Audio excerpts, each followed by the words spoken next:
Thank you, honorable members. And good morning to honorable members.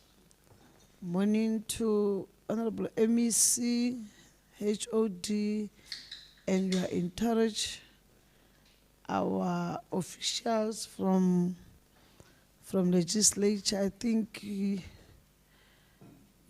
had a very good morning. Windy outside, everybody is fresh, and you are welcome to this important meeting. We must all participate in the meeting. You are more than welcome to do so. The second item is the introduction.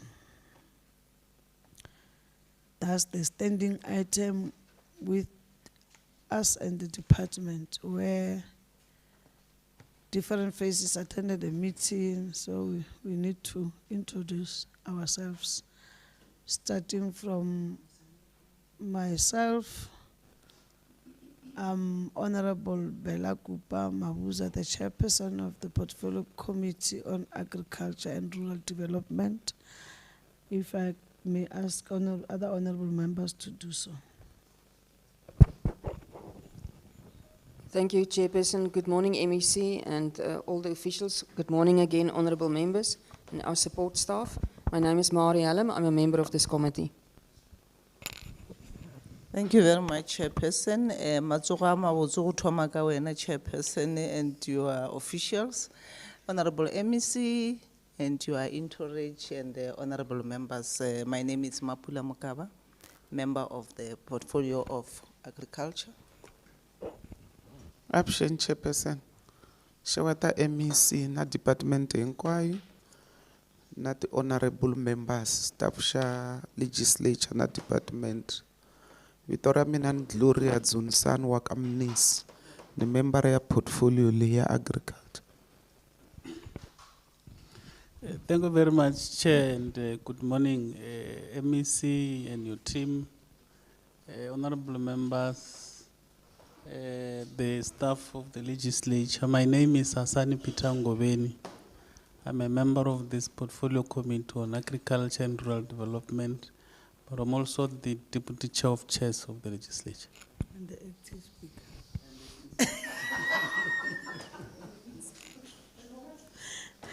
And the speaker. Good morning, Honourable Chair, Honourable MEC and your team. I'm Andre Moss, I'm also a member of this committee.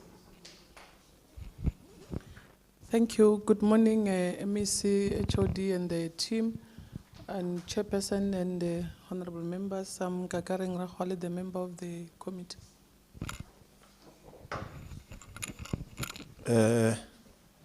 Thanks, Honourable Chair. Good morning, colleagues, MEC and the team. My name is Wesley Maringa. I'm a member of the Portfolio Committee on Agriculture. Thank you.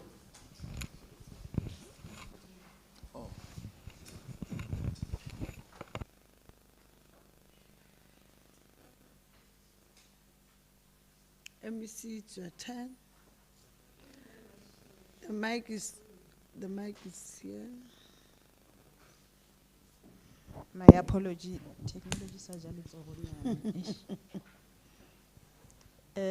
My name is Nakedi Kekana, the MEC for Department of Agriculture and Rural Development. Ralebo. Good morning, Honorable Chairperson.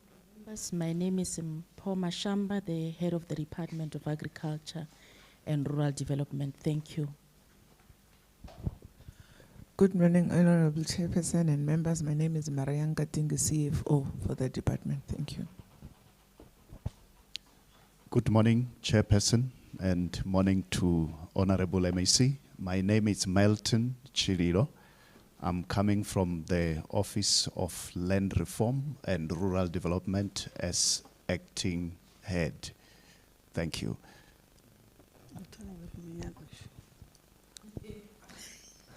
Good morning, Chair and honorable members and MEC. My name is Jethro Nwata. I'm the Chief Director responsible for agricultural development and farmer support. Thank you. Morning, Chairperson, honorable members, MEC, colleagues. My name is Leseja Gula, Chief Director, Sustainable Resource Management in the department. Good morning, Chair, honorable members, MEC, colleagues. Melinda Labuskaghni, responsible for agrarian transformation and sector development.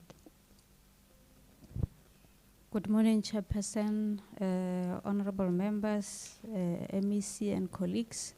My name is Edith Mashamaite. I'm the Chief Director for Strategy and Systems.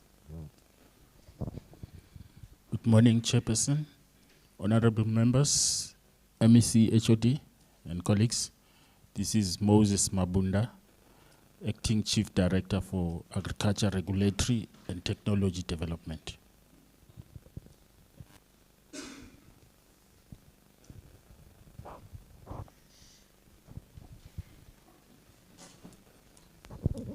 Good morning, Chairperson and honorable members, MEC and colleagues.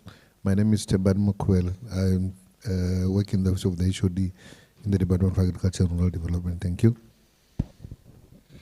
Good morning, Chairperson, honorable members, MEC, HOD, and colleagues. My name is Dumisani Almonsibui, Director, Engineering Services for the department.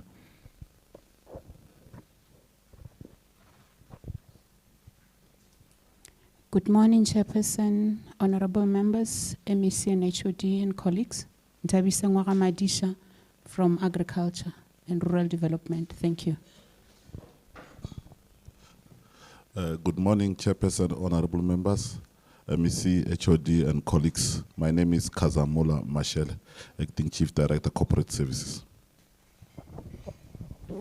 Good morning, Chairperson, honorable members, MEC, HOD, and colleagues. My name is Cedric Mujapelo, responsible for animal science in the Department of Agriculture. Thank you.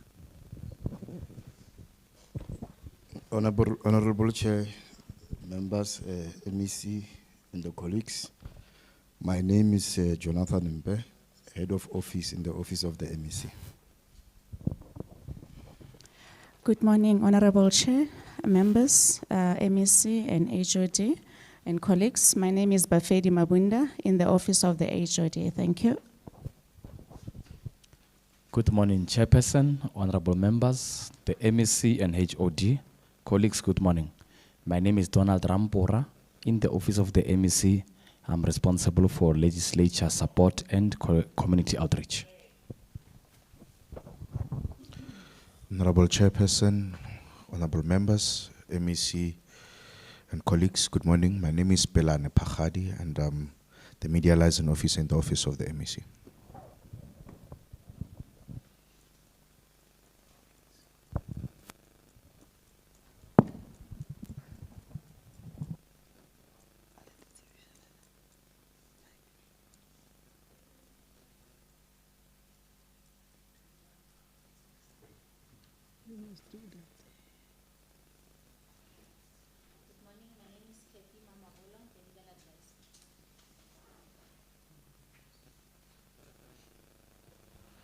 Good morning, Chairperson, MEC, the HOD, and honorable members.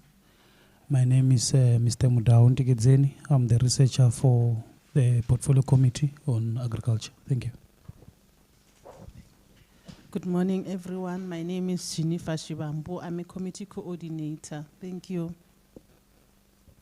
Good morning, honorable Chairperson, honorable members, MEC, our colleagues. My name is Chloe Mabela. I'm the committee coordinator for this portfolio. Thank you. Good morning, colleagues and honorable members, MEC and colleagues from the department. My name is Tsulo Masube. I'm head of committees in the legislature. Thank you. Good morning, all protocol observed. My name is Carol Sloana, Communication Services. Good morning, Maura Nechizebe, Communication Services.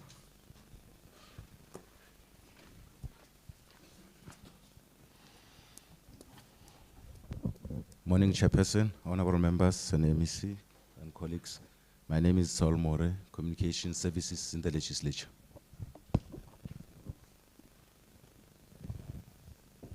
Good morning. My name is Maleken Tlhoboko. I'm the MK Party researcher. Khotso, leina la ka ke Rachel Sianego, researcher for United Africans Transformation. Good morning, Honourable Chair, Honourable Members, Honourable MEC and team. My name is Rikus Roots. I'm the researcher for the Freedom Front Plus. Thank you. Yeah, thank you very much for that introduction.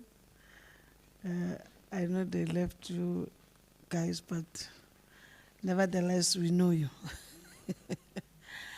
And maybe just to alert the department and the honorable members that our meeting is live. There are people outside that are listening to us, whether we are giving them services or not, or we are lying to them, they are watching. You must be careful when you speak. You don't have to say, I'm just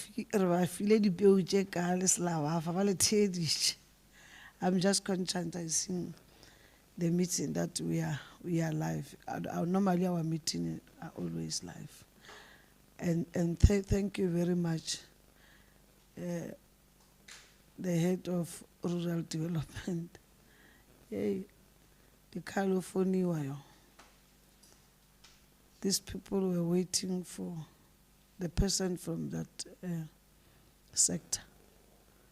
And I think you are ready for boxing back to the honorable members, because they are ready also, and we are very much happy. You are welcome. We are on item number 3, which is roll call and apologies, and I think the roll call is circulating amongst ourselves. Let's make sure that we sign those roll calls. I don't know if from our side there are any apologies, coordinator.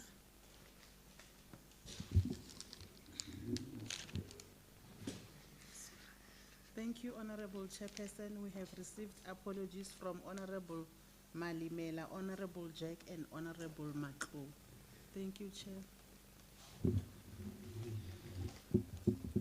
Thank you, and also the researcher, Dr. Madlava. He just wrote me an apology. And maybe on your side, MEC, if there are any apologies. Thank you, Honorable Chairperson, Honorable Bella Kupa Mabuza, members of the Portfolio Committee, including the HOD and the Entourage. I think from my side as the office of the MEC, we don't have any apology. The house is full.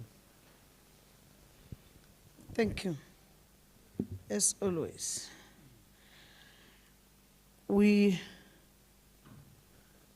are granting those apologies, and we are now at item number 4, which is briefing by the department on 4.1, which is resolution tracking, 4.2, 2025-26 first quarter report, and 4.3, 2024-25 annual report. And over to you, Honorable MEC.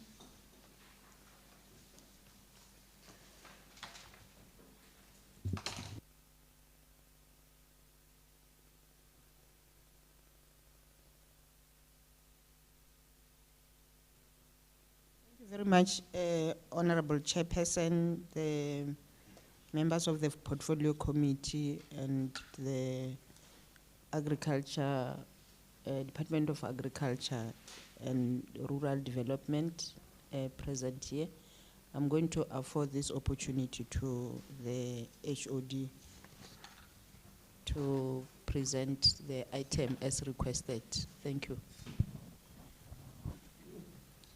Thank you very much, Honorable Chairperson and members, Honorable MEC and colleagues. I'm going to take you through the resolution tracking. I'll start with the 2025-2026 APP as at July 2025.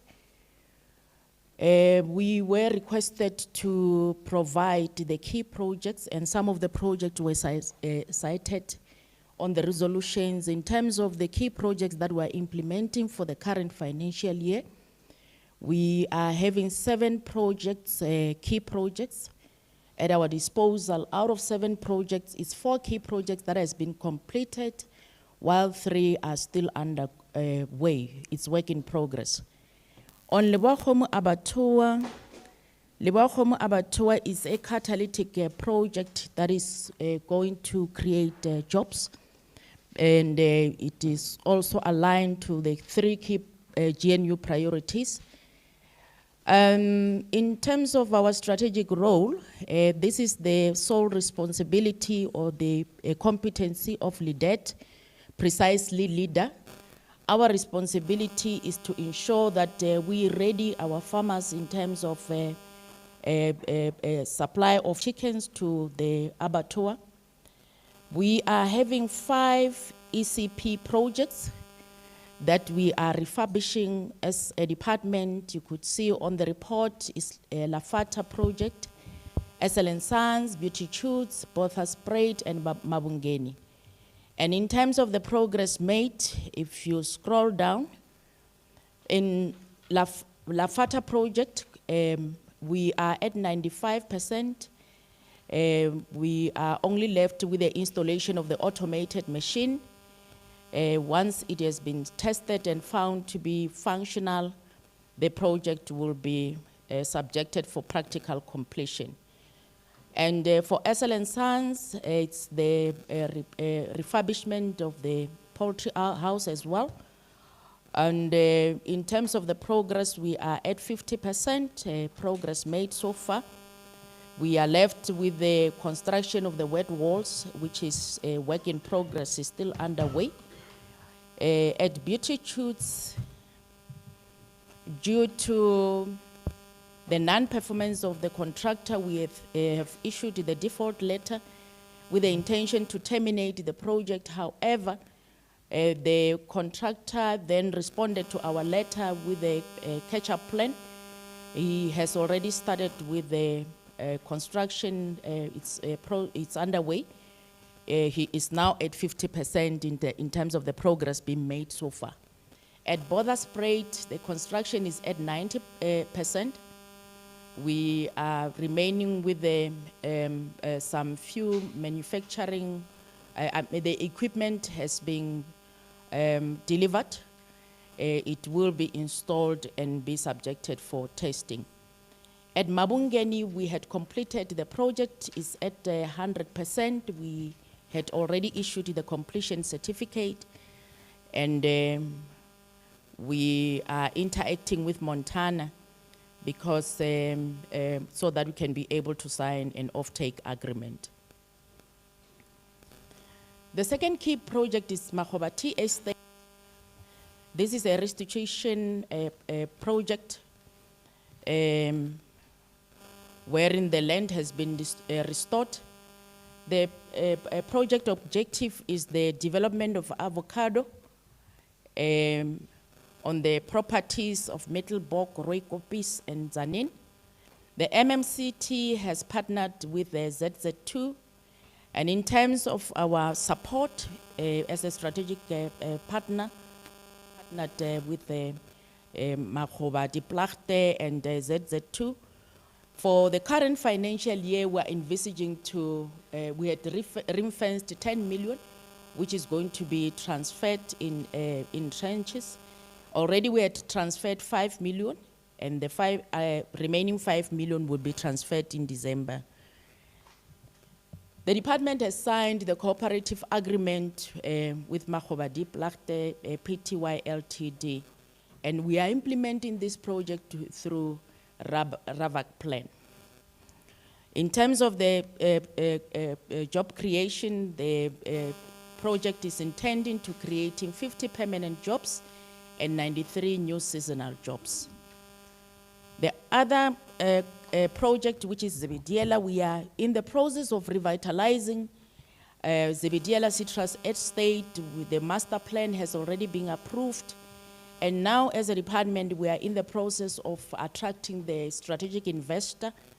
And what we did as a department, in order for us to have a credible a strategic investor, this process, we are going to issue an advert to the public so that we can be able to attract the strategic investor. Initially, the plan was for the Impact Catalyst to implement this project. However, the Impact Catalyst has since lapsed the agreement that we had with them at the end of August. So due to their restructuring process, they had now left Limpopo. They are no longer going to implement the project in Limpopo. The next key project is at Maribeni Citrus Farm. It is located at Mhlaba. This is a lease land from Mhlaba Tribal Office. In terms of the beneficiaries, it has 23 beneficiaries, which comprises of 9 females and 14 females. The farm, it has 320 hectares, and the 240 hectares was utilized for citrus development, and the remaining 30 hectares was utilized for bananas, banana development. The cooperative is in the strategic partnership with Fruit since 2015. The department, in terms of the farmer support or producer support, we had supported the farm with production inputs, wherein we, including land care, wherein we,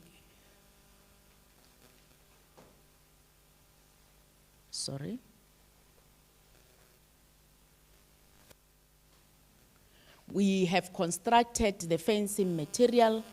We had also refurbished the dam.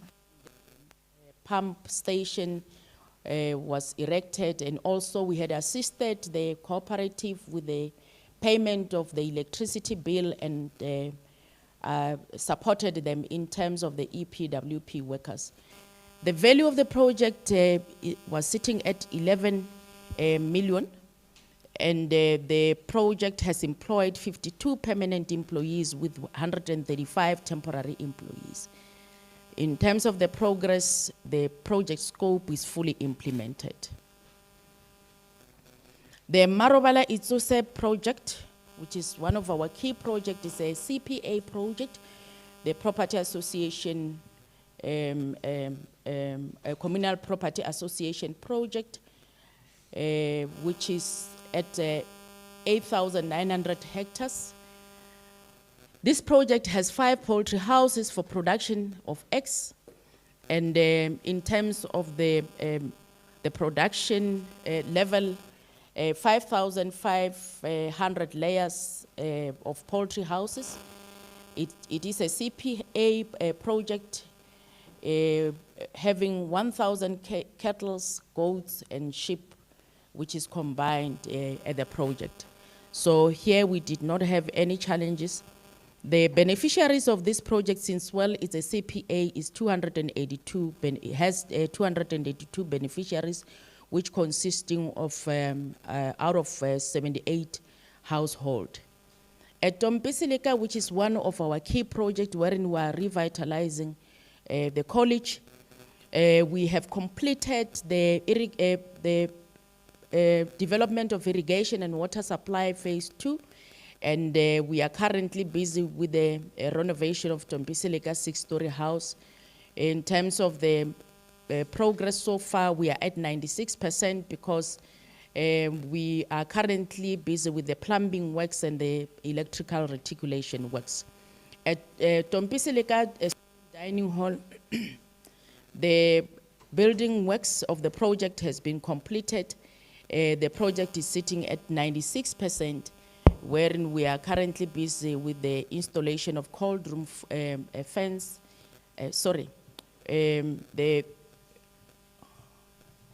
My apology. I have skipped the renovation of the fresh produce market, which is sitting at 96%.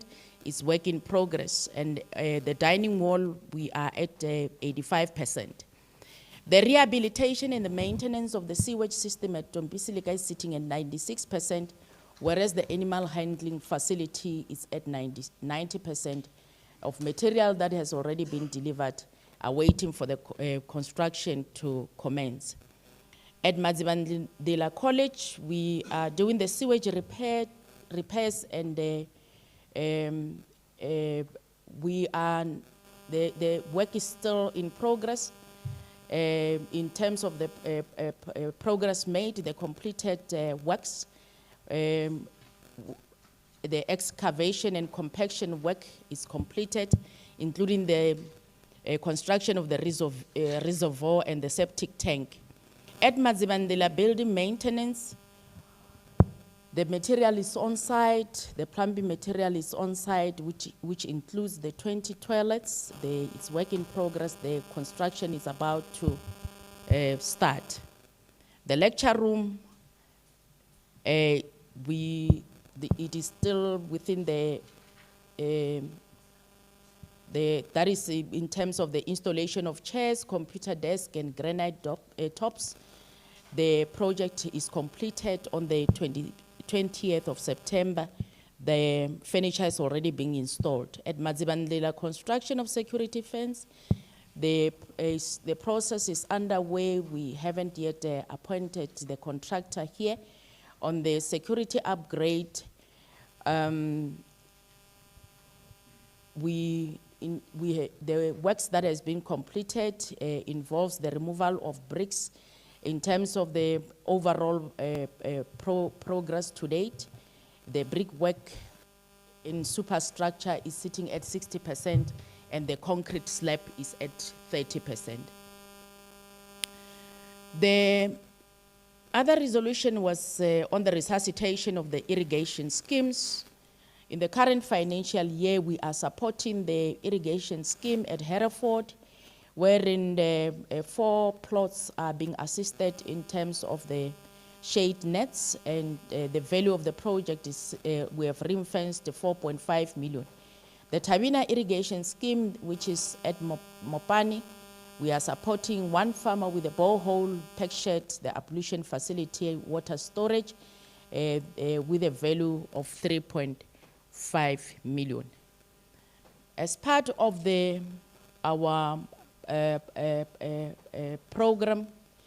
project which are still underway, we are envisaging to rehabilitate irrigation schemes along Olifants River, namely at Sitlabotswani, Kolokotela, Elanskral, and Petwani consultation. We are currently busy with the consultations with the farmers.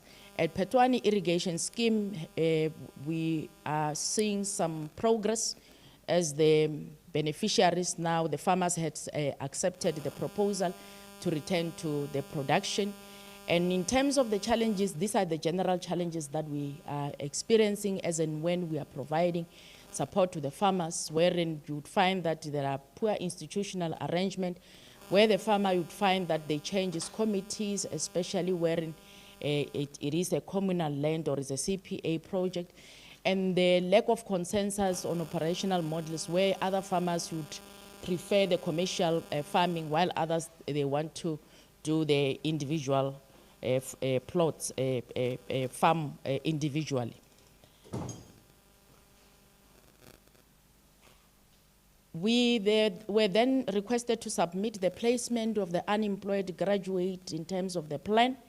As a department in the current financial year, in line with our APP, we had targeted to support 135 graduates. To date, we are having 129 graduates that we are remaining with. 5 graduates has left due to greener pastures, and 1 has left due to ill health. That is a disaggregation data in terms of the number of graduates that we have placed at those districts, as you could see on the report. The contract of the unemployed graduate was a 2-year contract. It's ending on the 31st of March 2025. The 4th cohort will be advertised in the quarter and in the 3rd quarter, which we are envisaging to finalize the recruitment process so that in the next financial year, on the 1st of April, they must assume their functions. The number of the resolutions that we had already implemented for 2025-2026 APP, 10 resolutions out of 14 has fully been implemented and 4 are still in progress. For the previous financial year, 2024-2025, as at end of the 4th quarter, out of the 16 resolutions, 6 have been fully achieved or implemented, and we are remaining with 10 that are still in progress.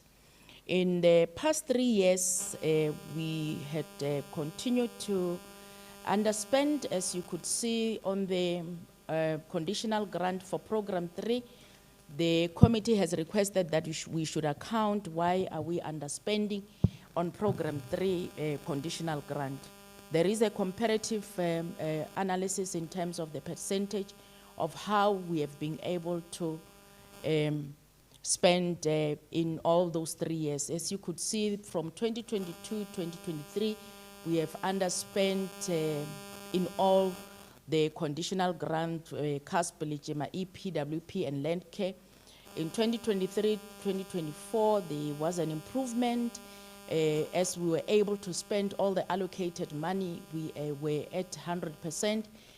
Only we could not spend the CASP conditional grant. 2024-2025, there is a significant improvement because mostly we were about to spend all the money at 100%.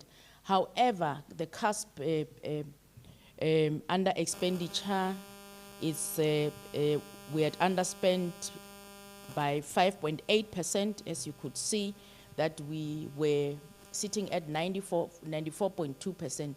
The reason for underspending is as a result of non-finalization of the ARC term contract on the supply of the livestock improvement. We had a challenge on us not being able to support the farmers on livestock improvement on Kaunafajo Yadi Home. However, during the rollover, especially for infrastructure project on CASP conditional grant, we're able to get an approval of 50 million because most of our projects are multi-year projects. So there is no loss in the previous financial year. The committee requested that we furnish a report indicating the cause of the failure to achieve a clean audit in the previous financial year. It is true that the audit opinion remained stagnant due to material misstatement identified in the reported performance information for agricultural producer support and development. But however, there is a significant improvement which shows the intention of the department moving from a stagnant unqualified audit opinion to clean audit. Looking at the audit report, we're able to address three paragraphs from the 2023-2024 financial year. We're left with only 1 paragraph on the audit report, mainly for Program 3, AOPO.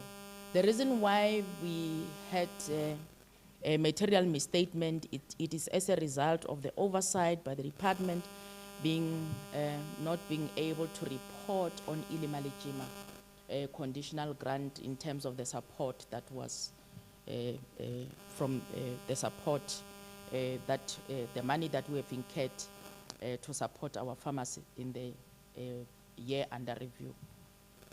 It was just an omission from our side, which is being regretted.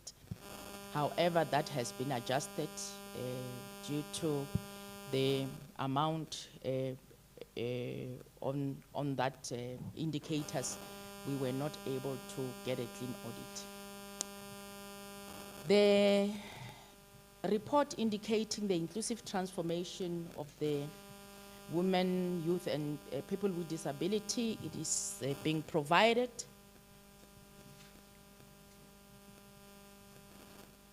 We have supported 706 farmers under Ilimalijima in the first quarter, and out of the total number that I had alluded, 536 were males and 30 youth, and with one person with disability. On CAS program, we have supported 110 beneficiaries or farmers, 58 females, 52 males, and 44 youth were supported in the first quarter. The system, in order for us to fast-track the approval of new vaccines, in brief, the department does not have a jurisdiction on this responsibility. This is mainly a national competency, and the registration process is being governed by Medicines and Related Substance Act, which is the core competency of the Department of Agriculture. They approves the import, the manufacturing, and the selling of agricultural remedies in South Africa through the Registrar of Act 36 of 1947.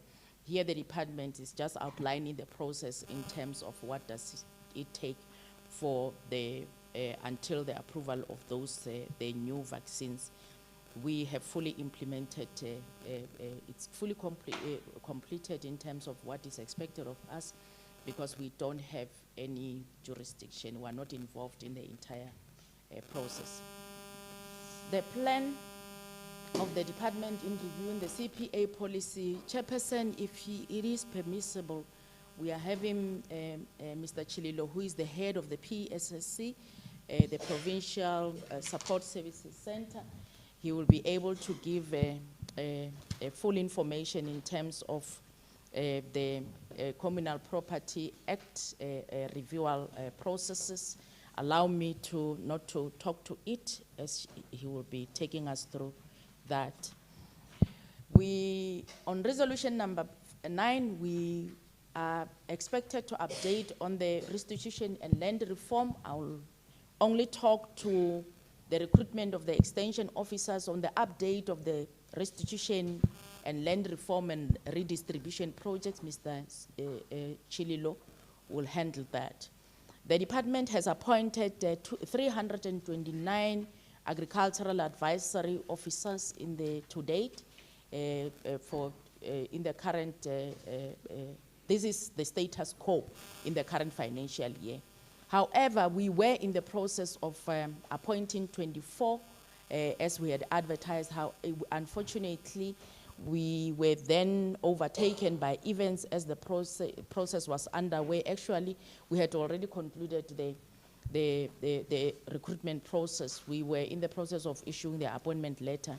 Unfortunately, in terms of the directive from the DPSA, circular number 28 of 2025, we were then requested to subject our functions, our post profile for job evaluation process, and this is being done by National Department for Core Functions. So we are waiting for the job evaluation process to be concluded as from the sector being coordinated by the National Department. In terms of the progress of filling of vacant posts, we had advertised 271 highly critical funded posts, and we then have filled 77 posts, and the 149 highly critical funded vacant posts have been put on hold as a result of the directive, as I have alluded earlier on, due to the job evaluation process that it is underway, the new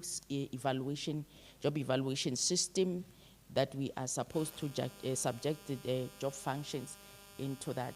Currently, the department is in the process of finalizing 51 highly critical posts, and we are envisaging to conclude the recruitment process by 31st of October 2020, this month. Chairperson, I'll then move to 2024-2025 fourth quarter report as requested. The first resolution, we were requested to provide the strategy that we have employed to address the challenges of the CPAs, the infighting that we are having as and when we are implementing or providing support to a point wherein due to those conflicts that are rising from the community, from the CPA, you'd find that the productivity is declining, and at the end the project we'll find that the project is being abandoned.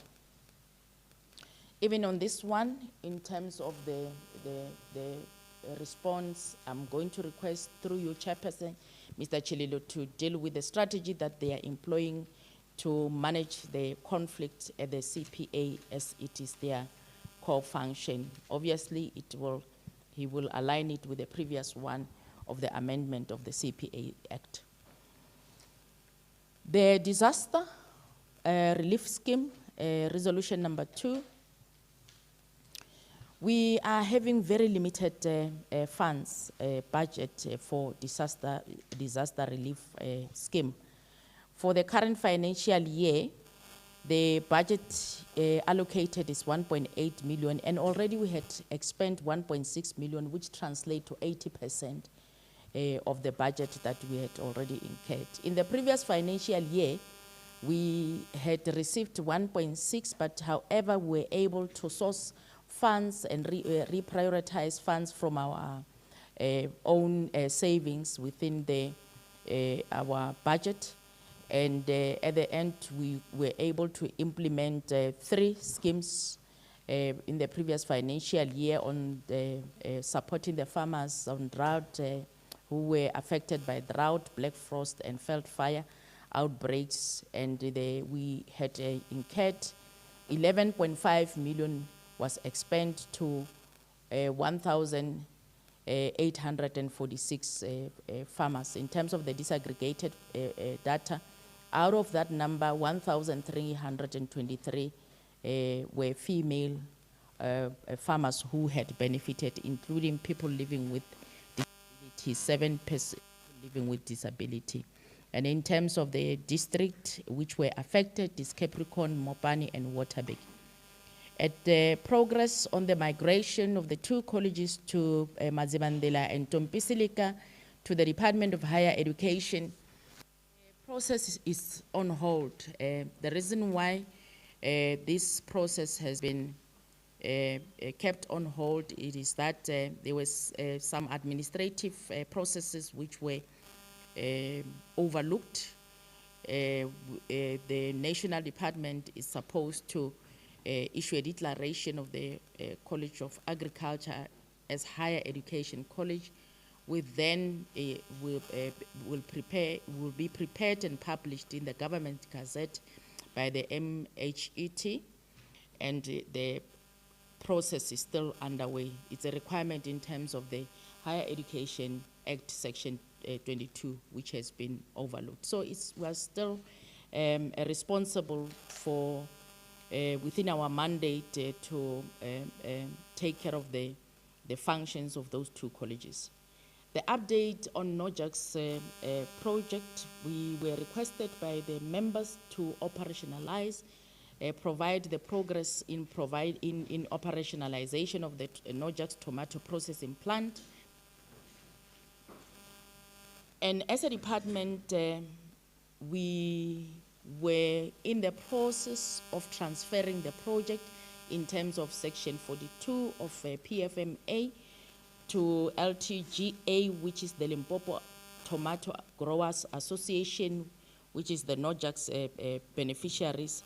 However, while the process was underway, we received a withdrawal letter from the LTGA, the Limpopo Tomato Growers Association, withdrawing that they no longer want the plant, the processing equipment, food stored. They want that this project to be operationalized. Though as a department, our intention to transfer the project as it is, as we had received an advice from portfolio committee members and the provincial treasury that we should not incur any additional funds to the project. No money should be injected in that project. We are proceeding with the transferring process in terms of Section 42, and we are having engagement being advised or being guided by LPT, Provincial Treasury, in terms of how we should deal with this. Other developments is that the Limpopo Tomato Growers Association has indicated that they do have a strategic partner, the strategic investor that he's currently busy trying to operationalize the plant. So this one is work in progress with the hope that we would finalize the transferring process, though there are some challenges that we are experiencing. The plan of the department to resuscitate or revitalize the Diela Citrus estate, I've already alluded to that in terms of what we are going to do as a department. We had requested a leader. We have collaborated with LIDET through LIDA to assist in publishing or issuing an advert on our behalf so that we can be able to attract the investor, the credible investor. And there are certain requirements that whoever that is a prospect investor should meet those requirements. And at the same time, the strategic partner will be vetted and also be expected to participate in the Provincial Investors Conference. Resolution number 6 talks to Makobati Estate. Chairperson, I have already alluded in terms of the plan at our disposal, as this is one of our catalytic projects. Allow me not to repeat. On the list of the farmers that we are supporting as a department, we had already supported from the last financial year, 14,011 producers were supported, and out of 14,000, 2,763 is smallholder, while 11,248 is categorized as subsistence producers. The list of those producers is attached on the file. The committee requested us to account on the under expenditure of 35.4 million within the producer support, which is program 3. And there was a concern raised by the members that despite of the disaster that we are experiencing as a province, the department has failed to reprioritize that budget to deal with support the farmers with a disaster relief fund scheme. We want to start by clarifying that the department did not underspend its budget by 35.4 million in the previous financial year. I had already alluded to that our under expenditure is sitting at 22 million, of which 18 million it is for capital expenditure and 4.7 million was for goods and services. We requested a rollover of 19 million from Treasury. However, only 50 million has been approved because the 3 million was for goods and services. That is why it was not approved by the Provincial Treasury. On resolution number 9, we are expected to report on how the unplanned scaling of the budget due to running the 3 relief schemes in Q4 instead of 1. Chairperson, allow me not to repeat myself. I had already alluded that we had savings within our appropriated budget, hence we had reprioritized the 11 million to assist on disaster relief for those farmers who were affected. The detailed report on Nguni cattle were requested to provide the loans, the Nguni cattle loans, indicating the paid up loans and the current repayment and the ones that are still not paid. A total of 4,273 cattle had benefited through this Nguni cattle scheme.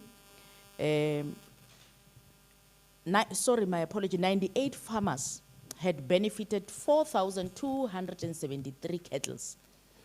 And the total number of cattle loans repaid in full or settled are 46, while 46 farmers were able to settle the loan,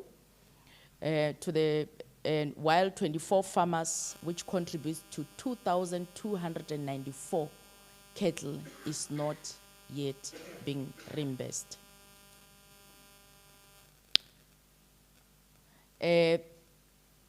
And, oh no.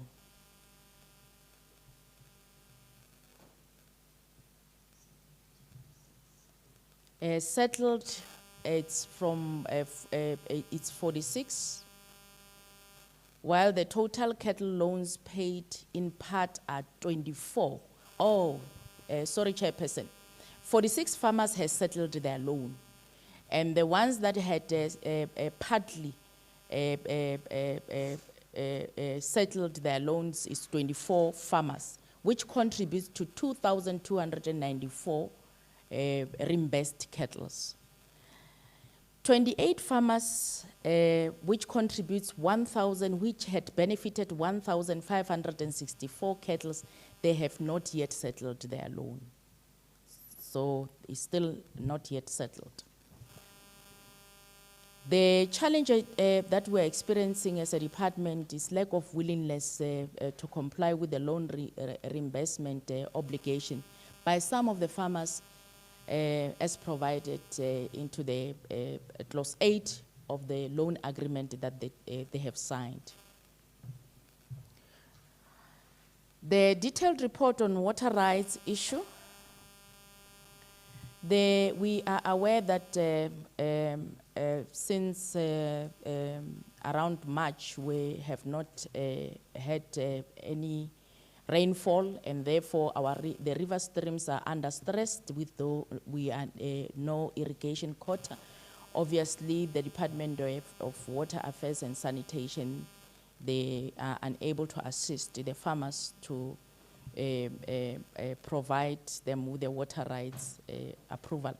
So as a department, we have got strategy in play that we have employed in assisting the farmers to drill the boreholes and equip the boreholes, and also be able to do the hydrological test so that they can be able to continue farming with the water that would have drilled.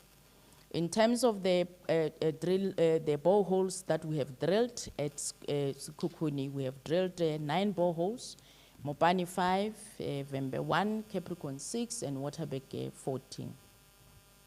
We're also facilitating trainings with Water and Sanitation Department to assist the farmers to continue applying for water rights.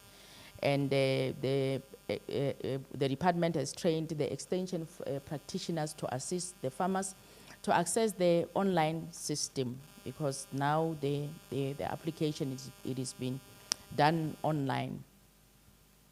The list of farmers on the state-owned farms, in terms of the list farms and their locations. This is the report. The detailed report will be handled by Mr. Chililo. Resolution number 13 on the appointment of the HOD, it has been finalized. The HOD has since assumed her job functions with effect from the 1st of September. On resolution number 14,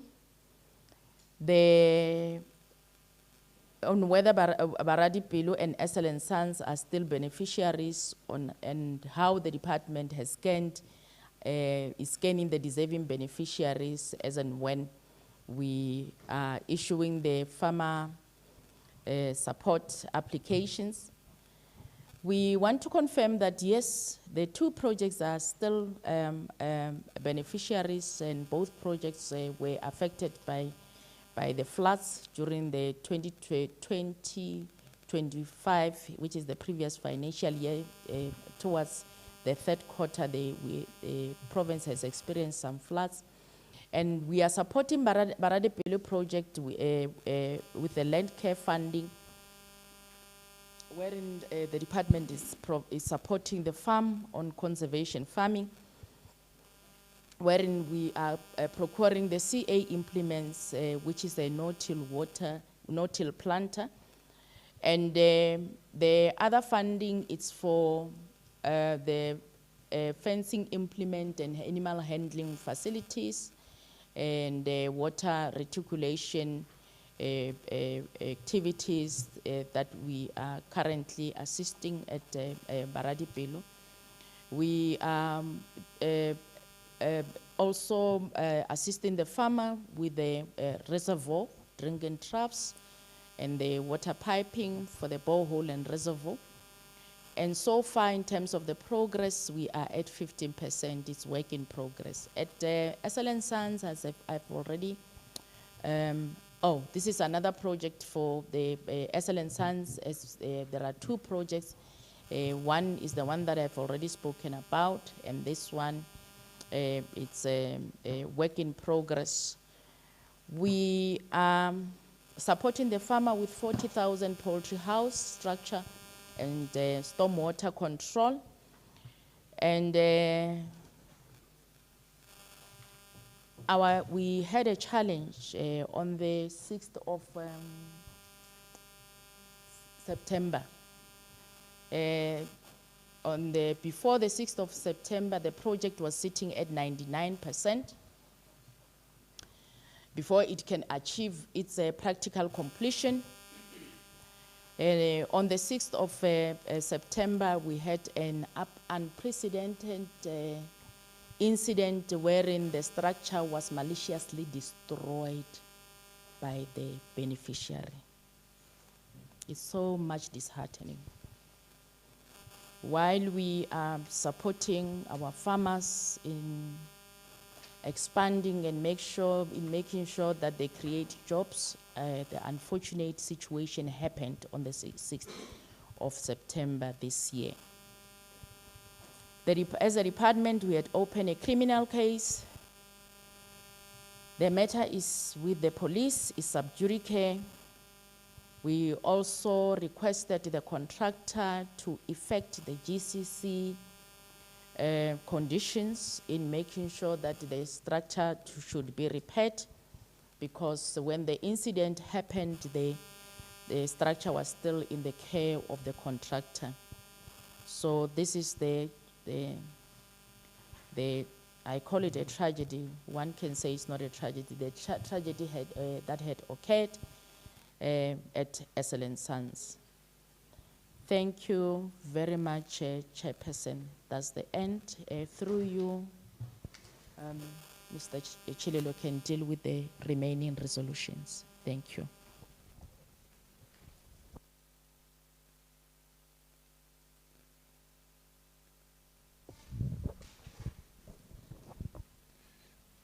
Thank you very much, Chairperson, and thanks to the HOD. We are coming here as a support, because in one way or the other, as we work together with the Provincial Department of Agriculture and ourselves being the Department of Land Reform and Rural Development, there is where our path come across each other for the sake that we also need to support. Honorable Chair, I'm not going to bother you with having to do a presentation on the slide show up front there, but I will talk the way the HOD has been doing on the matters. The first matter which she spoke of being the CPA Amendment Act. I will talk to that one first so that the committee is enlightened on what is actually happening. First and foremost, this is an act which originally was known as Act 28 of 1996, the Communal Property Association Act, which spoke to beneficiaries of land reform through the restitution program, where land got restored to them and they opted communal property associations as land holding entities. But let me show to you, Honorable Chair and the members, Honorable, that it has been found, as it is also known, probably by everyone, that these entities have not been showing signs of stability. While we may have to talk about food security and employment creation, the land which is owned by these properties is not contributing positively.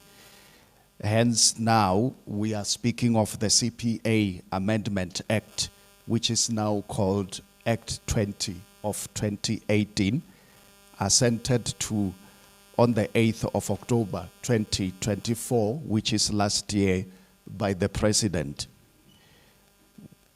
Briefly, this Amendment Act comes as a realization that within the Department of Land Reform and Rural Development, there is lack of capacity.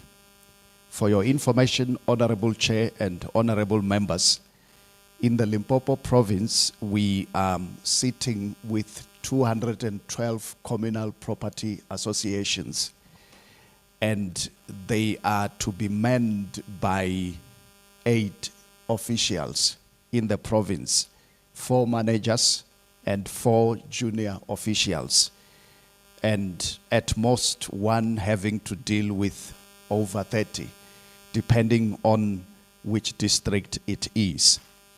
Beside the numbers issues, it is also a capacity, the know-how. Such capacity is lacking, hence the Amendment Act which came in. Now, this Amendment Act talks to the fact that there should be a different way of approaching these entities by the forming of what is called the CPA office, which should operate separately from how things are done now. In other words, it needs to operate this office with its own autonomy through the appointment of a registrar at national office and a full office in national office, and going down to provinces.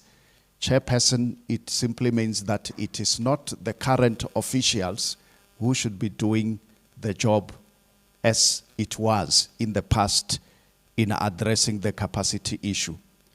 Amongst the functions of the registrar and his office going down, it's to also deal with the issues of conflicts as you have raised as concerns from this committee. Now, if we were to go direct, since the appointment of the acting registrar at national, we need also to indicate that provincially, Honorable Chair, the office hasn't yet been established.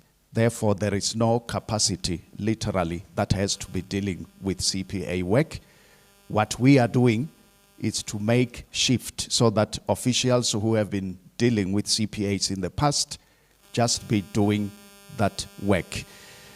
To go direct to the question that was raised, how far has the registrar gone in terms of conflicts? There are 2 communal property associations which the registrar got involved with in terms of mediating and having to deal with conflicts. We have portfolio of evidence, and it should be sent to the members through the office of our Honorable MEC, through the HOD. That is the Murangwane Communal Property Association, and one which is close here, Maraba Communal Property Association. The mediation services to deal with conflicts within these 2 CPAs are not yet concluded, and I believe you may keep wanting to know the latest pertaining to them. But I should say that even though we are using officials in this function, automatically you are always dealing with conflicts and managing them, even if you may not necessarily be the registrar himself. Maybe I need to close up on this one to say, Honorable Chair, our main function has always been to make sure that they are stabilized, these entities, so that when agriculture comes in and there should be funding, they be found to be doing well. Good examples are the Zebediela Citrus and the Mahua Trust, where you had the HOD speaking of. We usually jump in as quick as possible to stabilize them, to make sure that there are no conflicts. A good example being Zebediela Citrus. It is stable. We made sure they elected a new committee after the expiry of the term, and we have trained them for readiness, so agriculture is able to come in. I might be taking too much time. You should be free to give me a signal, but I'm out of the CPA. Now coming to restitution. Mr. Mapoto, who heads the restitution office, is not here with us today. Let me just go to the stats so that then I will address part of what they do quickly without taking much of your time. Maybe I will stay on this part in terms of restitution program. Statistically, we have 7,201 claims that were lodged up until 1998 in the province. And there are 2 categories that we will briefly talk to. One, we settled 6,091, and 5,923 are finalized. If you were to talk of outstanding, of the total of 7,200 outstanding, we are sitting at 1,110. I will not bore you with details, but there are always reasons, maybe for the ones that are not yet finalized. We have a presentation that can be made available so that members are aware what could be the cause not to finalize the ones that should be finalized. Lastly, on the matter of leases on state properties, we also have submitted the report, which is detailed on an Excel spreadsheet. I will simply summarize it, Honorable Chair, in that there are 3 categories of state land leases. The first category being what we call plus, land which we bought from willing sellers through a strategy called Proactive Land Acquisition Strategy, hence we summarize it to say PLUS. There, Honorable Chair, we have 281 properties, and we have 149 active leases. What makes the number of active leases to be lesser than the properties is that properties are regarded in portions, some, and where you find one lessee probably leasing on more than one property, hence the difference in the numbers. That was the plus. With the SADT, South African Development Trust, that is land in the communal space, we have 73 properties there, and we have 57 leases. And on the ex-agric power of attorney land, this is land that was administered by the Department of Agriculture, but now in our hands, we have 177 properties with 18 leases. Somewhere what makes the number of leases to be lesser, it is the fact that on some of the properties, more so on the communal land, which belongs to the state and cannot be put on a lease, it is that there are claims, restitution claims. Where there are restitution claims, you cannot put a lease, depending on where the restitution claim is. Another reason, Honorable Chair, where we may not have leases is that people, communities are already by themselves staying there, so you cannot talk of restoring such pieces of land. We have records, and yes, in terms of what I have just presented now, I think I would leave it there, and if there could be questions, then we would look at how to respond to them. I felt I needed to summarize it that way. Thank you very much. Thank you very much, Honorable MEC, for this report that was made by our HOD and Department of Rural Development. I don't know if, I think you want to talk some, oh, holding a mic.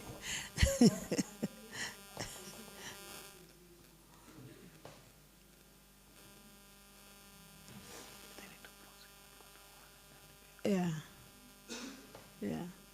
So you can proceed with Q1 report.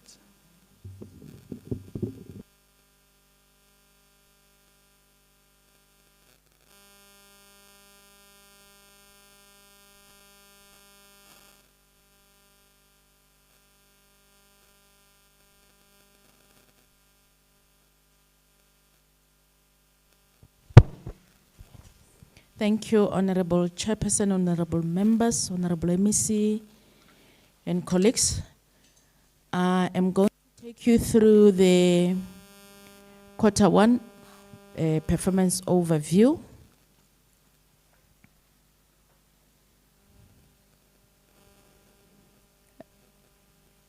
In terms of the strategic focus, as the department, in the current 7th administration, it places a huge emphasis in terms of the ethical and just administration.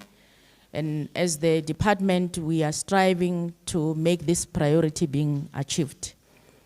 The outcomes of the department has aligned to the priorities of the government, the GNU priorities in terms of making sure that we contribute on the inclusive growth and job creation. And our impact statement, it's for us to ensure that the province has food security and sovereignty, and also making sure that we contribute more than 2.3% to the GDP, which will ultimately increase the economic growth, and also participate in creating more jobs through sustainable agricultural development. The outcomes for us to be able to achieve that, We need to ensure that there is a governance and strong systems of internal controls which will actually enable us to make an improvement in the service delivery environment. Governance and service excellence is our commitment. The department, we need to ensure that there is an increased participation of producers in the integrated value chain, and also increase our yields in terms of primary production and climate, deal with the climate smart agriculture due to the challenges of climatic condition at our disposal, and also make sure that we increase the skills base of the agricultural sector. The department in the current financial year, we have received an appropriated budget, the previous slide, appropriated budget of 1.9 billion. You can go to the previous slide.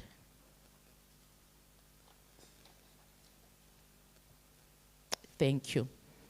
And in terms of the allocation, out of 8 programs, you see the program that is receiving a huge amount of the allocation is program 3, followed by program 2 with 361, and program 4 and program 8, the last program. We just give a picture of how the budget has been allocated. On the key achievement, I have already indicated that the department has a significant improvement in terms of the audit outcome, although we're still sitting at stagnant and qualified audit opinion. And we, in the first quarter, we have implemented, in terms of the performance on the risk register, we are sitting at 62%.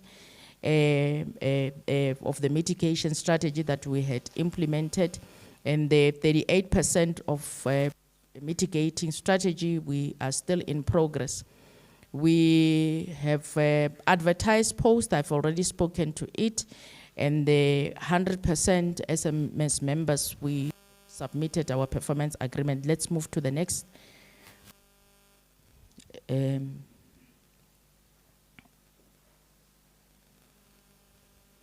The next slide. I want to talk to yes. In the quarter under review, we have implemented 12 infrastructure projects and also rehabilitated 605 FDAMs. We are going to rehabilitate 605 FDAMs projected, which would contribute to a creation of jobs. The 9 awareness campaigns on disaster risk reduction has been conducted, and 796 distribution of production of inputs to farmers who were affected by black frost were done in the quarter under review. These are just the service delivery highlights. Moving to the next slide, then I'll talk to our financial and non-financial performance. Out of 8 programs, 5 programs were able to achieve their targets.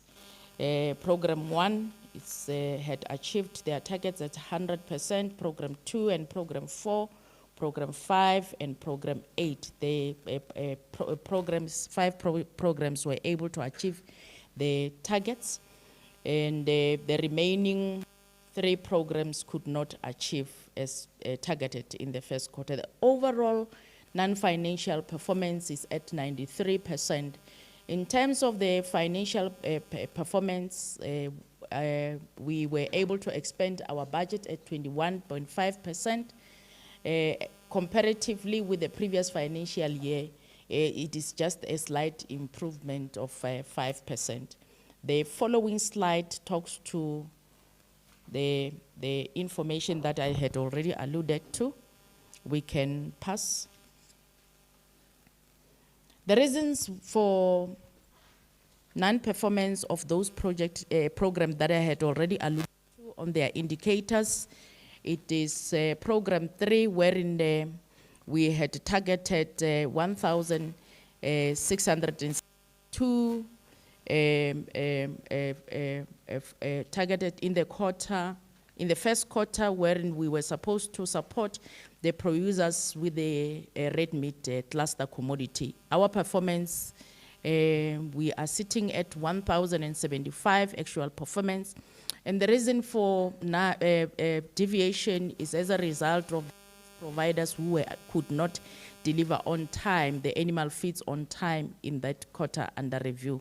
However, the challenge has already been resolved as now the deliveries of the production inputs has been realized, and it is an ongoing process.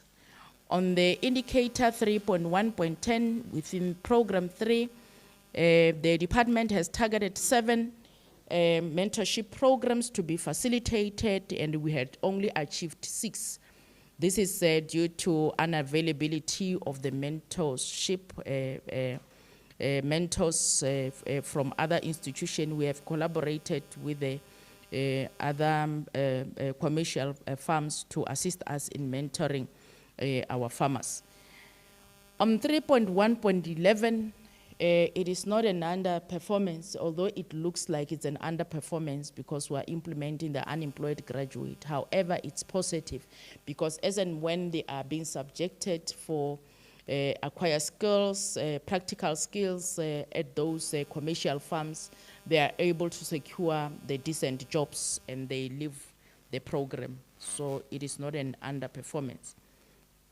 We normally present it like that in this meeting.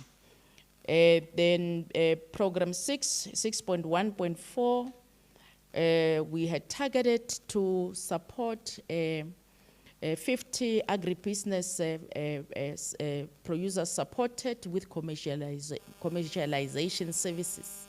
In terms of the actual performance, we had managed to support 10. Due to the process itself being cumbersome, we could not support 40. However, we need to acknowledge that during the APP preparation, I think there was just an omission. We're not supposed to have targeted 50 because it is just not achievable. 50, it is an annual target. An omission, we made an omission by putting it on the first quarter instead of the last quarter. We apologize for that. However, the department, we are in the process of retabling so that we can be able to correct the target as it is. On program 7, we had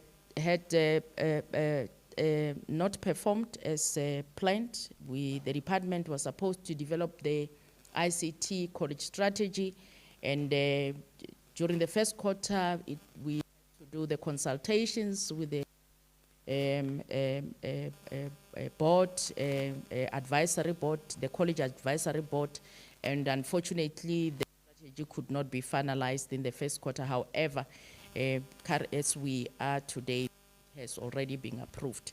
I'll then go to the annual report, Chairperson, and give a summary on the annual report for 2024-2025 financial year.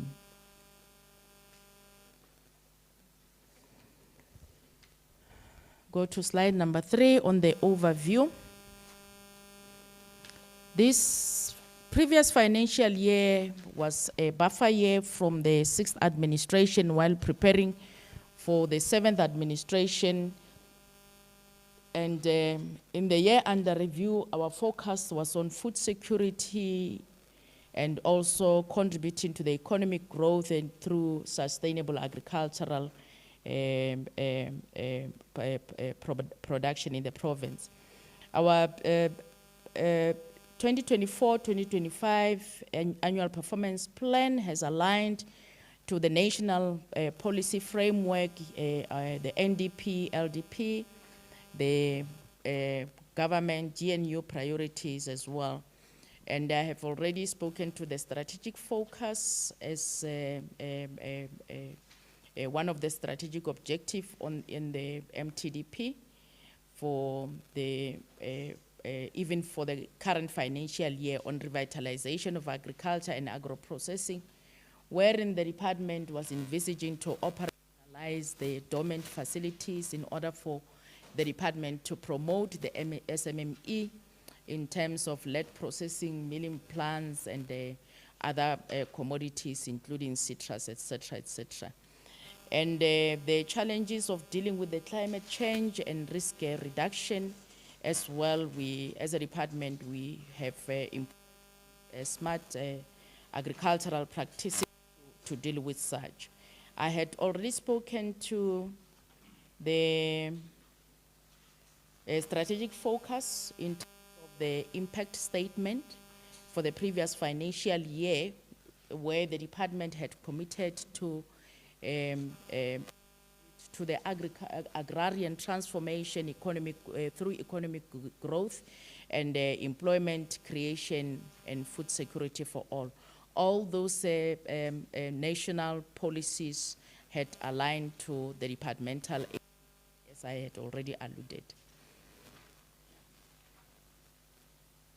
The overall performance of 2024-2025 financial year is sitting, it's at 96%, and in terms of the summary on the breakdown, out of 8 programs, 6 programs were able to achieve the targets as desired, as targeted: administration, veterinary services, research and technology development services, agricultural economics services, agricultural education and training, and rural development. However, 2 programs could not achieve the targets as planned.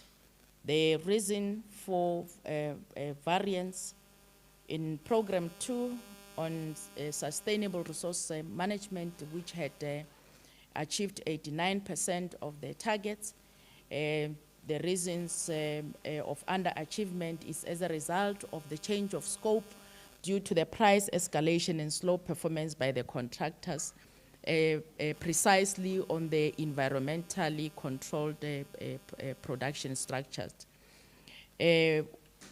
On program 3, 3.1.1, the department could not achieve as targeted due to the delayed in delivery of service by appointed service provider in terms of providing production inputs for smallholder producers. And 3.1.11 is the one that I've already spoken about. It looks at as being an underachievement, because as and when as the unemployed graduates secure the permanent employment, obviously our target is reducing.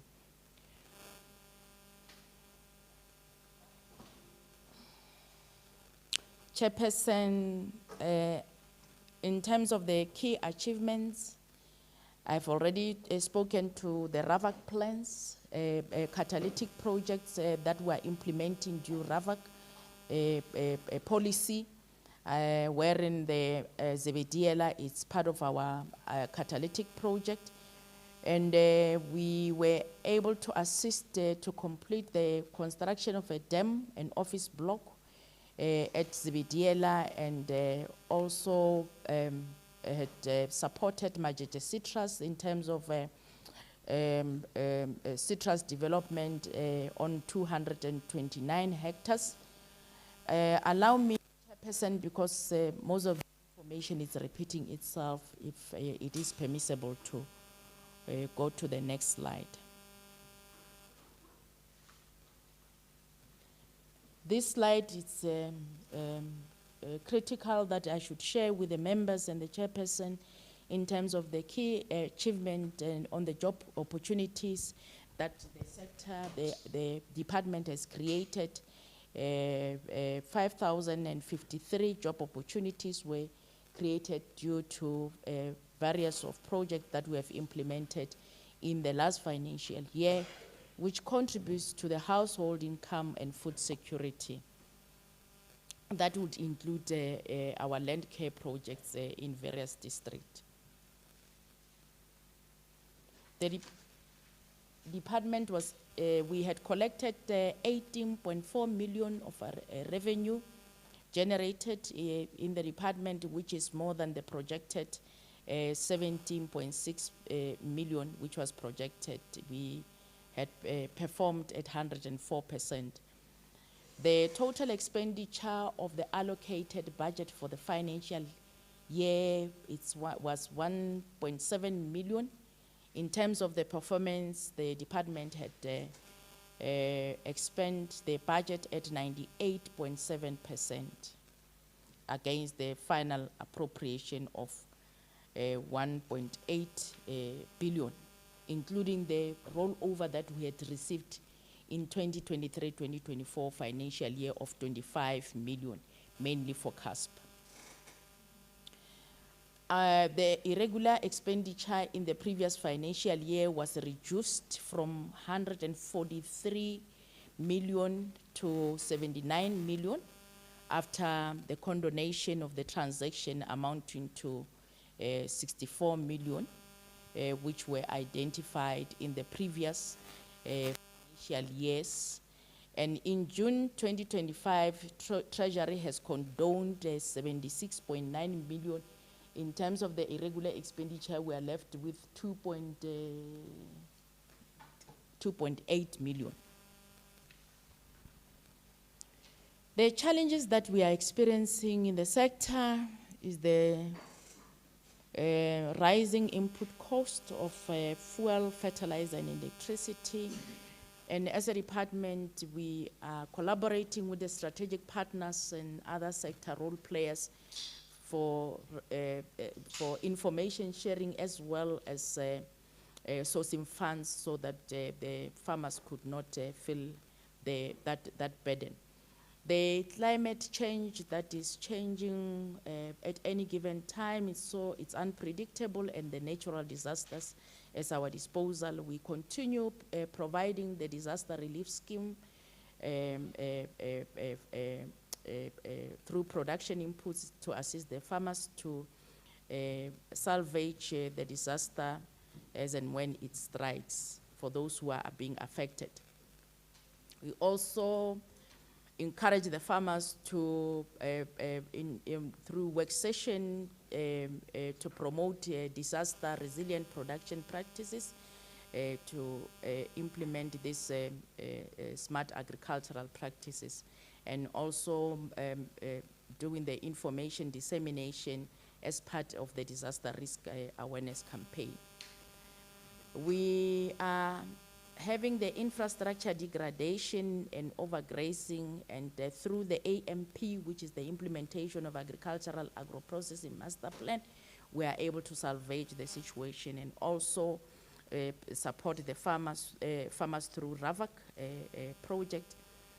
And the department intensifies the education and awareness to rural communities on land management practices. The challenge of the unstable geopolitical environment affecting the international trade, this is one of in the current financial year, it's our, in our risk plan or register, wherein we are implementing the risk management strategies such as promoting local production and consumption. The increase of primary production is critical in order for us to deal with the challenge at our disposal. As I conclude, Honorable Chairperson, in the previous financial year, there is a significant progress made on our key strategic focus areas, as I had already alluded, such as agro-processing, on infrastructure provision, and food security for household production. The department has strengthened their internal control measures. As you could see, that we are having an effective governance and financial discipline system, hence the audit report does not have any material misstatement on AFS and so forth. We continue our commitment to contribute to the inclusive agricultural development as a department. We also want to appreciate during the financial year the support and the strategic guidance and leadership from the portfolio committee that together as a collective, it's a concerted effort. This is how far we were able to implement all the guidance you have provided, the strategies that you have recommended in this meeting. Would also want to appreciate our Honorable MEC as she is always providing strategic guidance and leadership as and when we are contributing, we are executing our responsibility. Critical as well to the sector stakeholders and other oversight bodies. We really appreciate your guidance. I thank you, Honorable Chairperson and members. Thank you once more, Honorable MEC.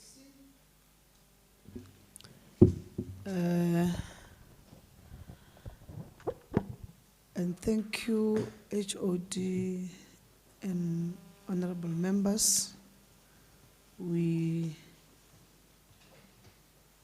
heard about the report, and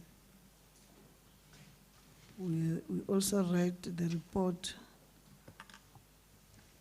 and we know what is it that they're talking about, and we were ready for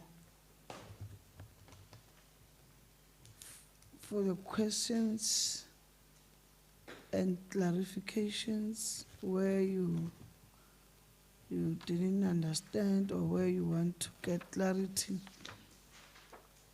from the Honorable MEC and her team. And thank you very much, Honorable MEC, for the improvement.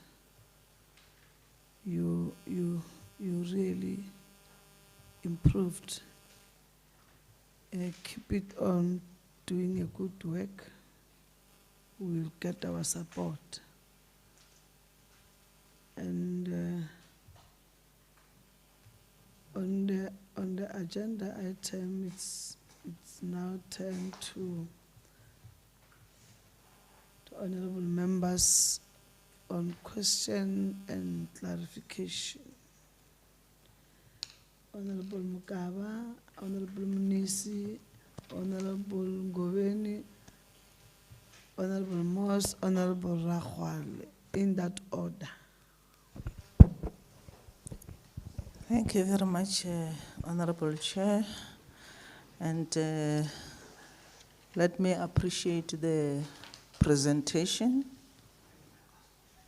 from the Department of Agriculture by the HOD.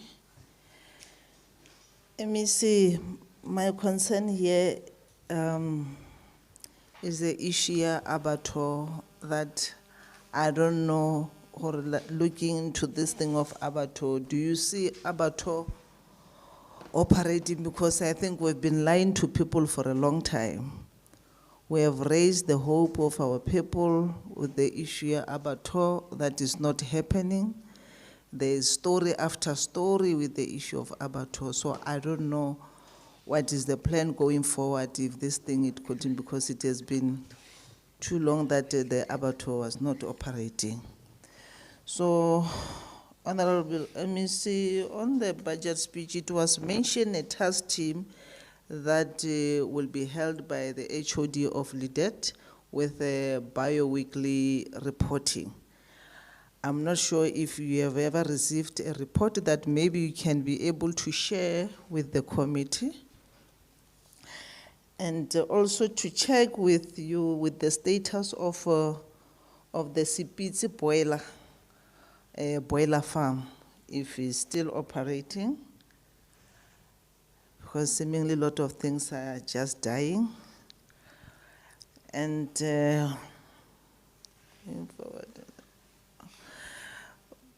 also with the issue, who's this Sons? Yeah, so maybe if you can, maybe if the department can just brief the committee exactly what is happening, what caused the vandalization, because I think our researcher was trying to explain the story that he met with those people, but the story is just tautology. Maybe on your side, maybe they've told you something that maybe will understand what was the issue for someone helping the brother. Then I don't think the brother didn't know anything. It looks like it was a plank thing. So maybe on your side, if you can just understand exactly what is happening, and maybe also with the case that you have opened against those people, because of which with the issue of case as the committee, it is not our space because already it's in the hands of the police. I think for now, that's my concern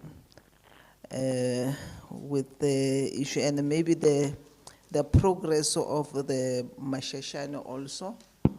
I think on our side, in our committee, we were promised to go there, that the Mashashane is operating, and they promised us to go and demonstrate that there will be chickens. I think after slaughtering those chickens, it will be ours. I'm joking.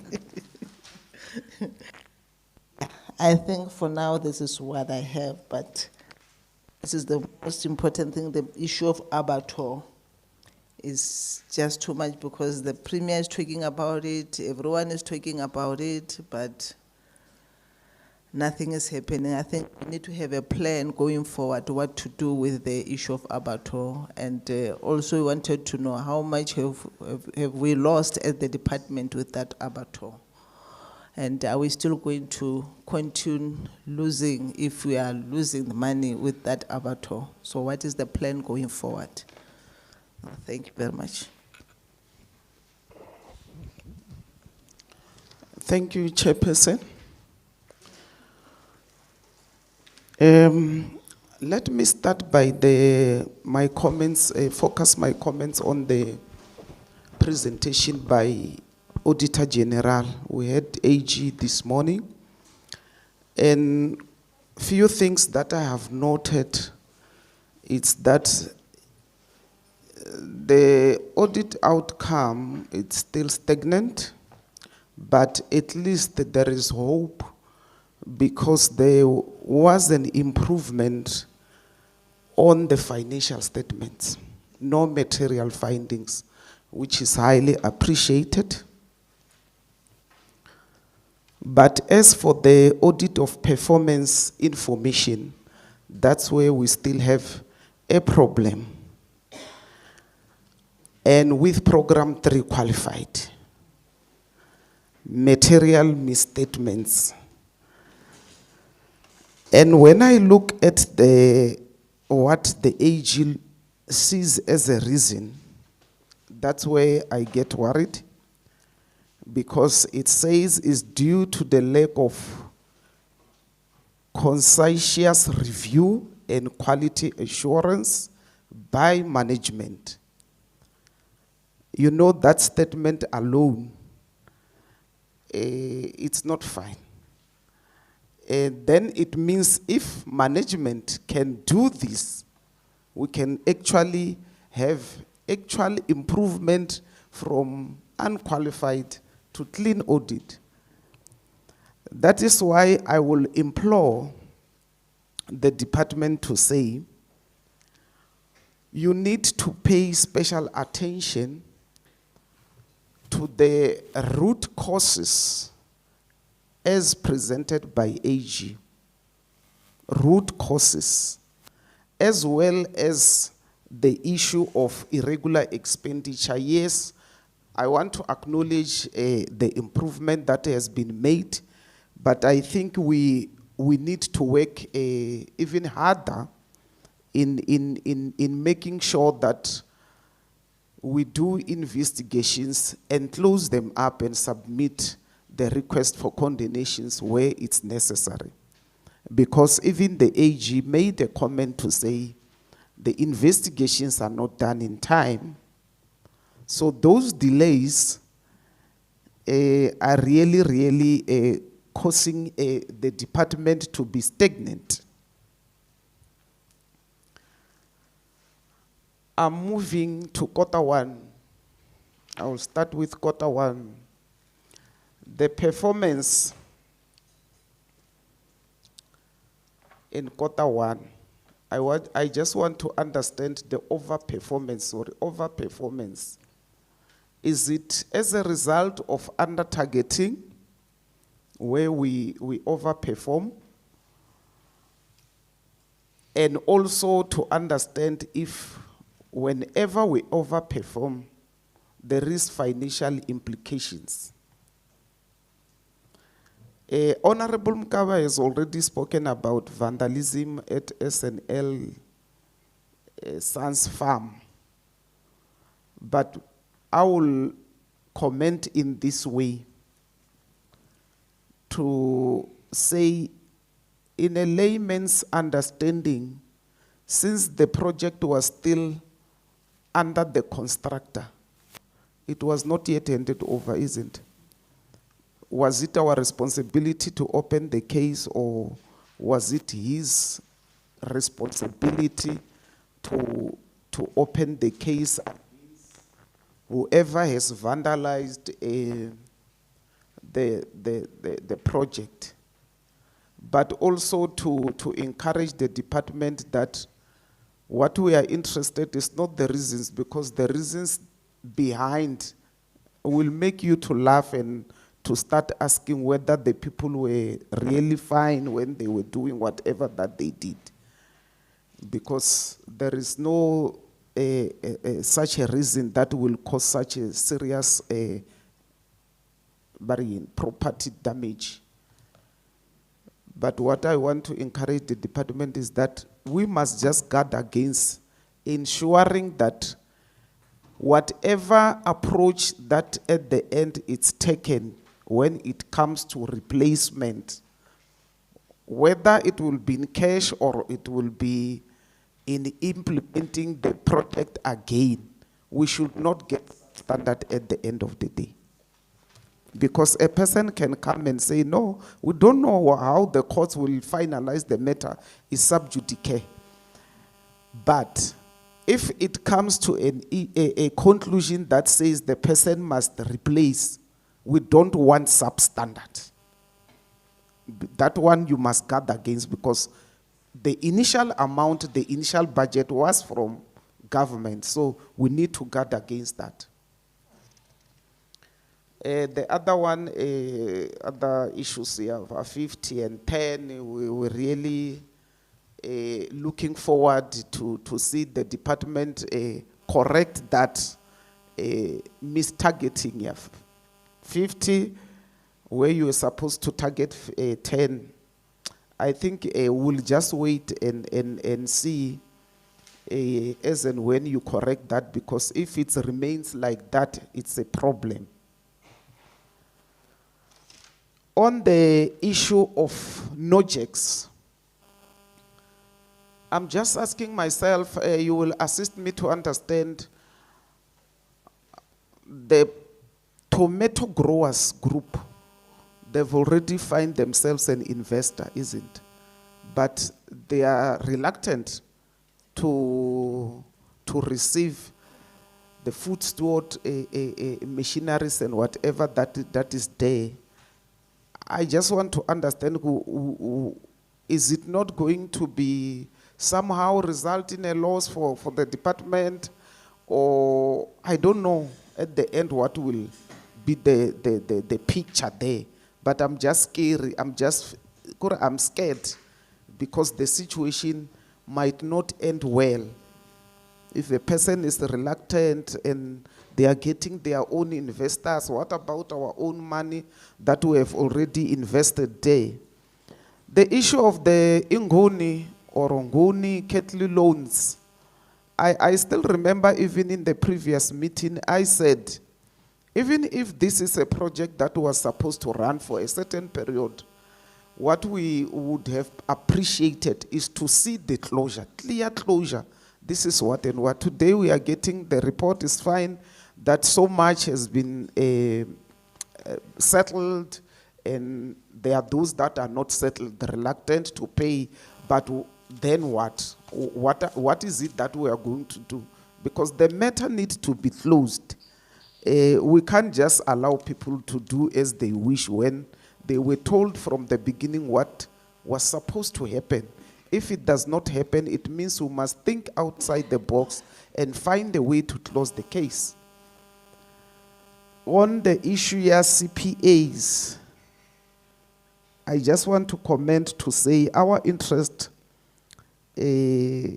initially or even now is just to understand where exactly lies the state-owned land, where the processes are, but because we have an interest to ensuring that as a province we do well or lend support the activities around food security and job creation. That is why all the time we would want to see which land is available, who can use what.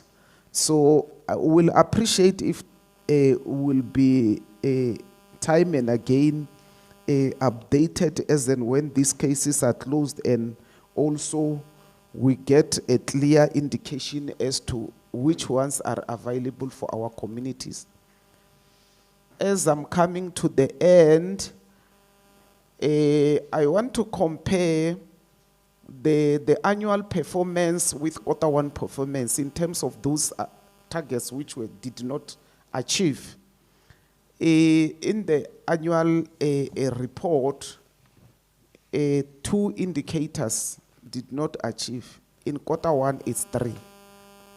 I'm just saying watch out, because it was 2, which is not, we are not condoning it. It was supposed to be 100, but then if you go to Q1, then you have 3, then you make our, will be like that man who vandalized SNL, because the reason is that he was anxious that government might rob the brother. So you might make us cause a situation where we are anxious to say what is happening, because it's Q1 things are still fine financially and otherwise. So really we need to watch against those things. Thank you, Chairperson. No, thank you very much, Chair. Once again, good afternoon, Honorable MEC. I just have two questions. You see, the problem with sitting next to Honorable Muniz is that she do copy some of my questions. I want to speak a bit about the audit of the department. In fact, there is a notable improvement in terms of the financial management, as members have already indicated. But I think I must be very specific in terms of what is being highlighted, which is the question that relates to duplicates, where it relates to producer support. What it means is that the department will support a farmer 3 times in a year, or 4 times, 5 times. Then you record those number of visits or support as a target, as opposed to, you can go 100 times, but it's 1. And I think the AG is saying that the department got to get that correct. Perhaps you will then gravitate towards a clean audit. So I'm just highlighting that to say specifically what the AG is saying is that there is that problem of a duplicate where you support one farmer 3 times or 4 times, but you record it as having 3 targets. So it's 1 farm, 1 target. So if you go to 10 farms, it's 10. If you go to 10 farms, it's 10 targets. I think that is what Honorable Munisis was saying, that the AG has flagged that very sharply. Perhaps just to be very specific in terms of what the AG is saying is that in terms of performance information, that's where you are lacking, but in terms of financial management, that's where you are doing very good. And I think that's an area which, if you work on, perhaps we can speak about something quite different. I'm quite interested on the Limpopo IDC Nguni Cattle Development Trust.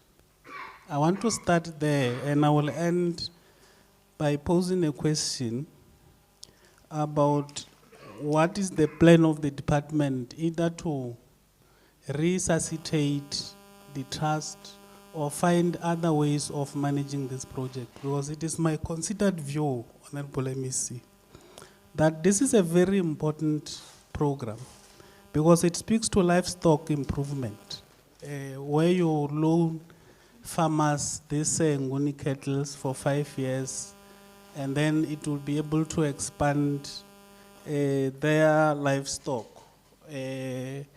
for that period, and then they will return it. Now I'm saying that the trust was able to help the department to manage and coordinate this important program. But even when the IDC was still in place, you still had a challenge in terms of enforcing conditions of the contract, because the trust was not registered in terms of the of lending, or it was not a lender, and therefore you can't enforce anything. You rely on the cooperation of these farmers. You become helpless in a sense. In fact, these people who are not even returning these cattle, they know that there is nothing we can do. But I'm just saying that now that it is in the hands of the Animal Science Directorate, which I can tell from where I'm sitting that you may still be having limitation in terms of capacity of managing this. And this takes me to the question that why is the department still loaning these Nguni cattle amid these challenges highlighted? Because you know it's a very important program you want to support, but also you know that you may not get them back. Why do you still do that? Maybe coupled with that will be the question that says, what is the plan? If we want to continue with this program, what is the plan to make sure that at least you are able to manage it in a manner that you are not vulnerable? Most said I must only ask 2 questions. Thank you, Honorable Chair. Thank you, Honorable MEC. I just wanted to ask for clarity. When there is a disaster in the province, and in the first quarter report it was stated that we assisted 759 farmers that was affected by the frost in the previous, I think 24 June, winter months. When there's a disaster in the province, what is the criteria to be declared a national or provincial disaster? Because in some cases, there was floods in other areas, like in Waterberg, and it wasn't declared a provincial or a national disaster, and it really affects farmers that has crop insurances, because they cannot claim if the province or the national government haven't declared it a disaster. And when there is a national or a provincial disaster, do we have funds immediately available from the department, or must it only be unlocked from the national or the provincial treasury once it's been declared a disaster to assist farmers in these cases? Even in the Black Frost case, I think it took about nearly a year before farmers got some assistance, and the assistance is really, it's not just they needed immediately when the disaster struck. And then I just wanted for clarity, I think the HOD did touch on it. I just wanted to make sure the CASP that is underspent, does the money roll over or do we forfeit it to national or provincial treasury if we don't spend it? And then in the APP, you say that we've created 5,053 jobs. Is it permanent jobs or does it include seasonal jobs as well? I thank you. Thank you so much. Greetings once more, Honorable MEC and the team. The disadvantage of speaking the last is that all the issues that we might have had, they've been dealt with by the colleagues. The same punch that Honorable Ngoweni felt from Honorable Munisi. So I would, for the sake of time, I would not repeat what they've said. The good story, MEC, is that the issue of irregular expenditure, I think you are giving it attention, of which you are reporting that already you've started to reduce it, which I think you must build on and start to work on it, because you'll agree that as a province, the issue of irregular expenditure is disturbing and it doesn't represent us well. And the problem is that once it is recorded and it is reported, the public doesn't take it the way with the same understanding as us. And even those that feel they should have benefited from the department, they feel perhaps the issue of irregular expenditure, because it is always attached to corruption. Now, the second issue that I think you need to look into, MEC, is the issue of the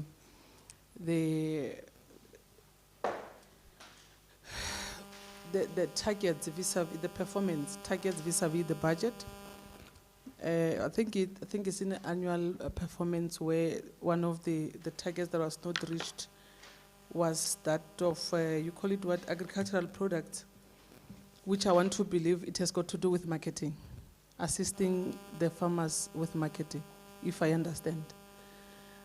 Now, probably when we visit the farmers, most of them are complaining about encroaching into market. The market space, MEC, is a challenge. Crashing into it, it is still a challenge. It is where we have learned that there are consultants that are dealing with marketing. It depends on the highest bidder.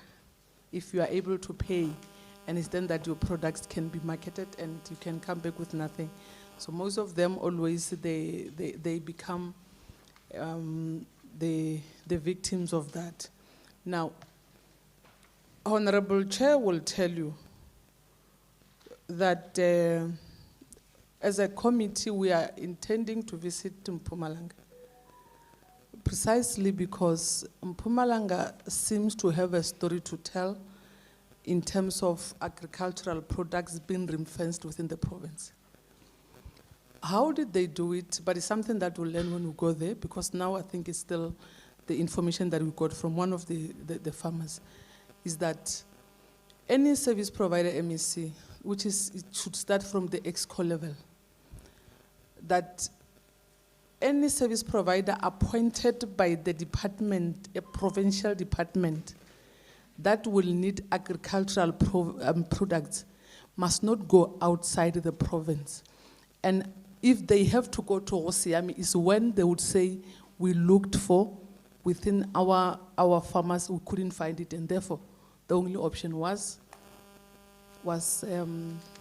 Osiami. I'm just giving an example of your bigger retailers. Now, you would have your Department of Health. Obviously, on a daily basis, patients are eating there. And part of what they're eating is fruits, vegetables. Where are they getting those things from? Where are the service providers getting those things from? You come to the Department of Education, they say, we call them feeding scheme. Are we worried about where are the service providers that are delivering cabbages, green peppers, and your bananas? Where are they getting them from? Now, you go to your, what do you call this department? Yeah, the prisoners. correctional services, the same, MEC. Now, it seems like in Mpumalanga, although it is not yet a finalized policy, but they've managed to ring fence and say, when a Department of Health must have a policy or a guideline or whatever that guides to say, when we give you that we are going to supply potatoes, these are in the province, this is our potato producing, I don't know what you call it. We have got your potato belt. Until you go there and come and tell us that they could not manage to deliver to you or supply to you, then you are free to go to any other retail. The same with the one that is feeding your carrots and whatever, because that will reduce the queue to your Pretoria, where some go there and come back with nothing. But they are sure, because if you check, some farmers will tell you, we opt to sell for those Batsamangadi Vene MEC. At least there we are able to get something. Much as it might not be enough or we'll have to reduce the prices, but at least you'll be able to get your money back.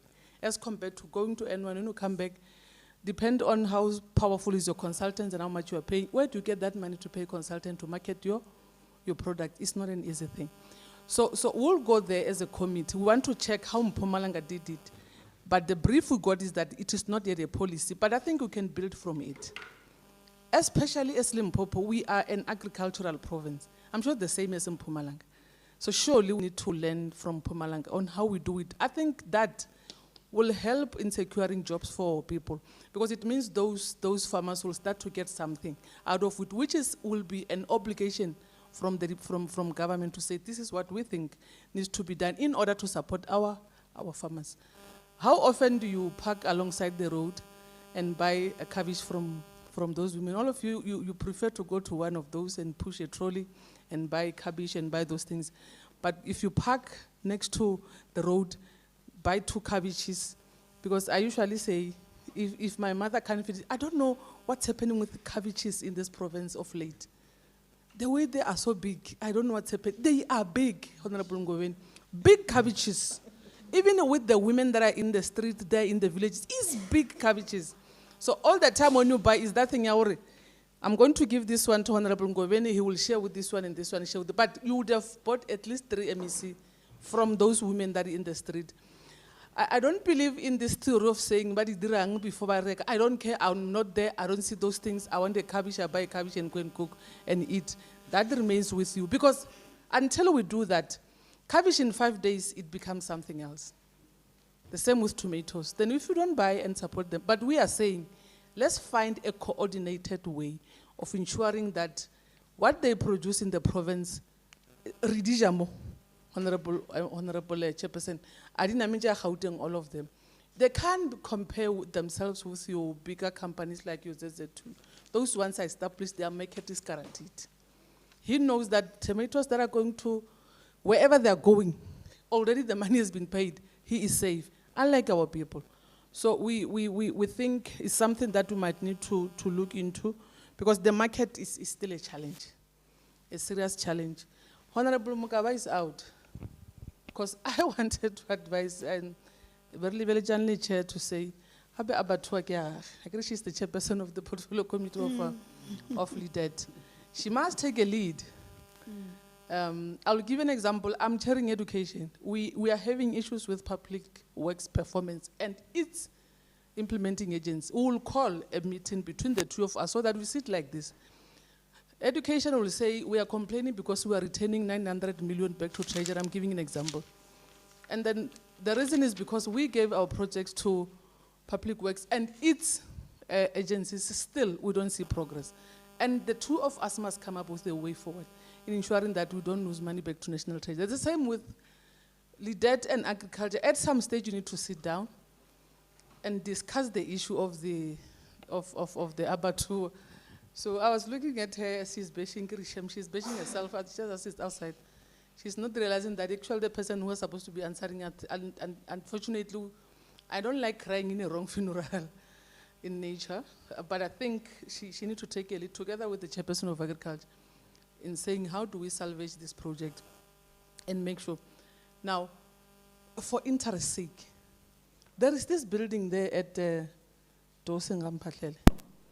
When you drive towards Uphill, on the left, it was white buildings with tankers. I don't know what it used to be because now is history. That building, it is by Fedij, if I can put it that way. Kota Fedij masenke, bana ukaraba busy ka lebot already dinner for sure.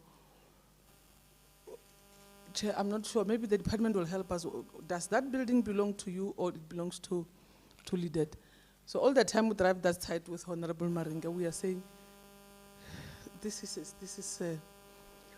are some of the things that give us sleepless nights because money was spent there. So you'll help us. And as to, because I don't even know, apologies, what is going to be a way forward of that structure?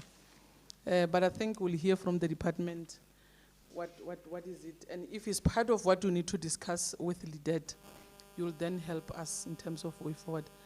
I don't think you can enter and talk at the same time. Do you want to? But I'm not. And I'm during the meeting, Honorable. That's what I'm saying. You want to speak? Yeah, I will. Honorable Chair. I'm as the one who afforded you an opportunity because I know he was reading the reports. You know what to ask. Chair,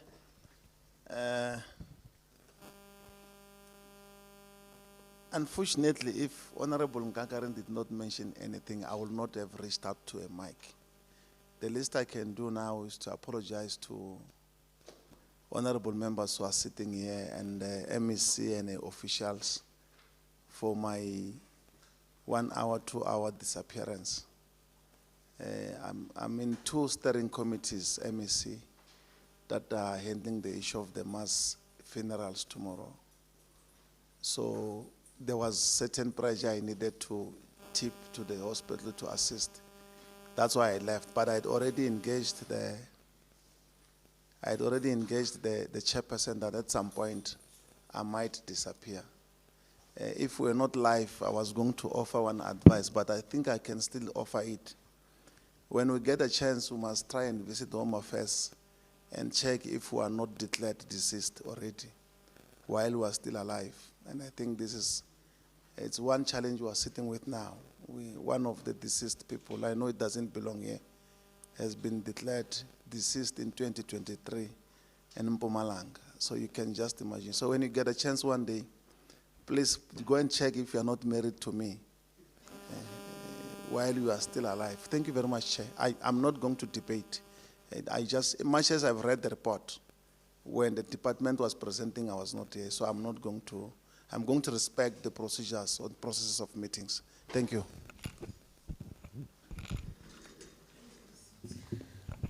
Thank you very much, honorable members. I also have few questions, if not comments, that Honorable MEC first, myself and Honorable Nkakaring, we must have a joint committee meeting if really we want to assist these communities. We must have a joint committee meeting where we are going to discuss about the wealth of our communities, because I'm in agriculture, she's in education, and the education is using whatever they are using to procure for the food security, and we are also having farmers that can provide to education. It's number one issue. And one other thing, MEC, as the portfolio committee, we are also asking the department to have or to arrange a summit where farmers will share experiences. People are farming but don't have experience. But if we can have a summit of all emerging farmers and the farmers that are well established to come and share. And in that summit, we involve all the role players. like your Department of Water and Sanitation, with regard to the issue of water licensing, Department of Rural Development, for leasing and a Department of Electricity. We are struggling. We said farmers can drill their boreholes, but the electricity is not assisting. The ESCOM is not assisting them with energizing those boreholes. We also want to add the police, the Department of Police, where farmers have been killed. So all these role players must be invited, MEC, and the sooner the better. With the Ngunis, we'll always talk about the Ngunis until we are said people have paid them.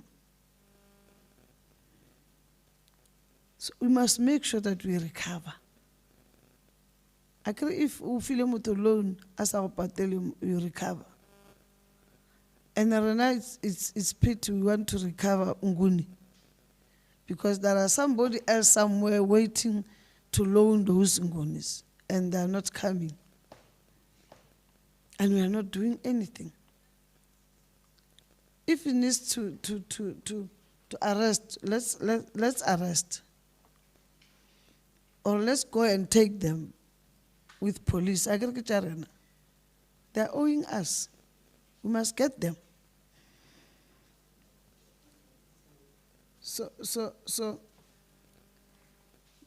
I don't want to talk about water licensing. I've been talking about water license quite some time.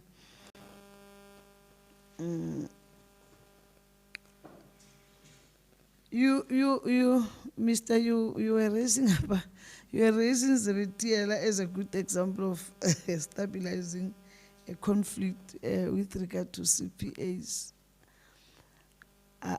I'm not denying that, but I'm saying maybe now, because you have elected a new leadership, and let it be so. We'll be very much happy. Le kgonne go ka make sure gore Sebitiela e ba gabotse. And I've said it in the last meeting that the only person that can rescue people bakwa ZB is the MEC. Just Sama MEC, go out. No, go out. I know the pressure you are having, you'll come. So the person who is going to rescue is the MEC herself. And I know why I'm talking about this. And she knows why I'm saying that.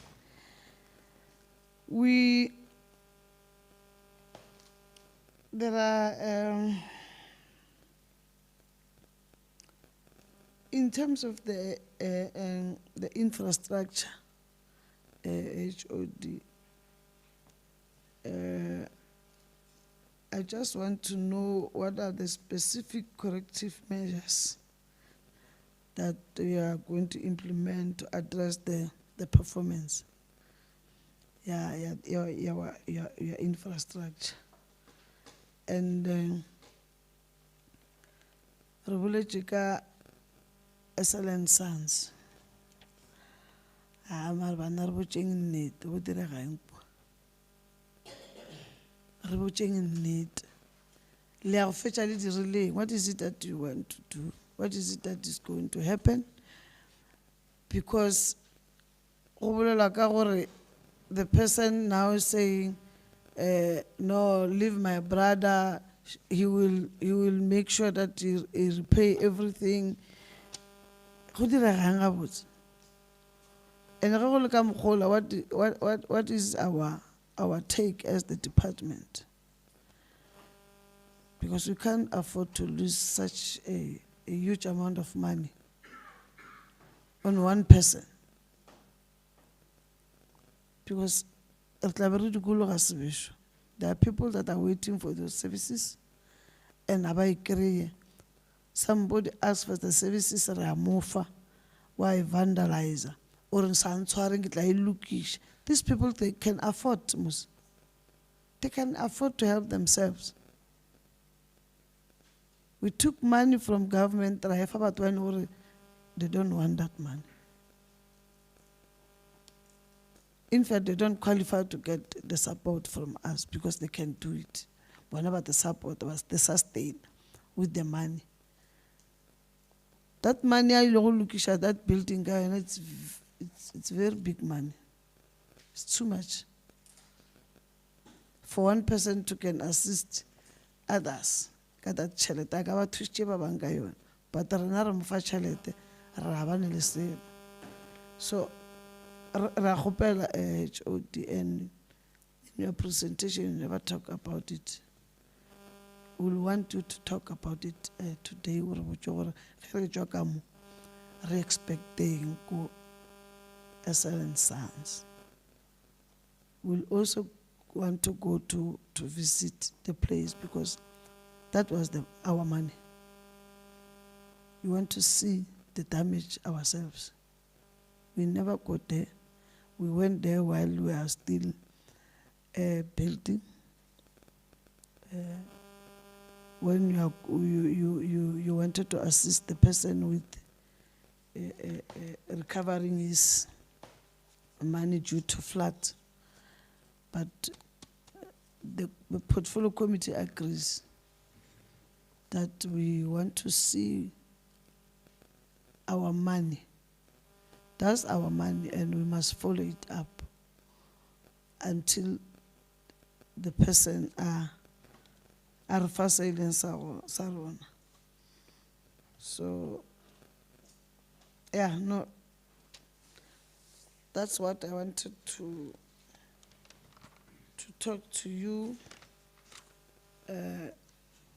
Thank you, Miss. You must thank me because I can see when you are pressed.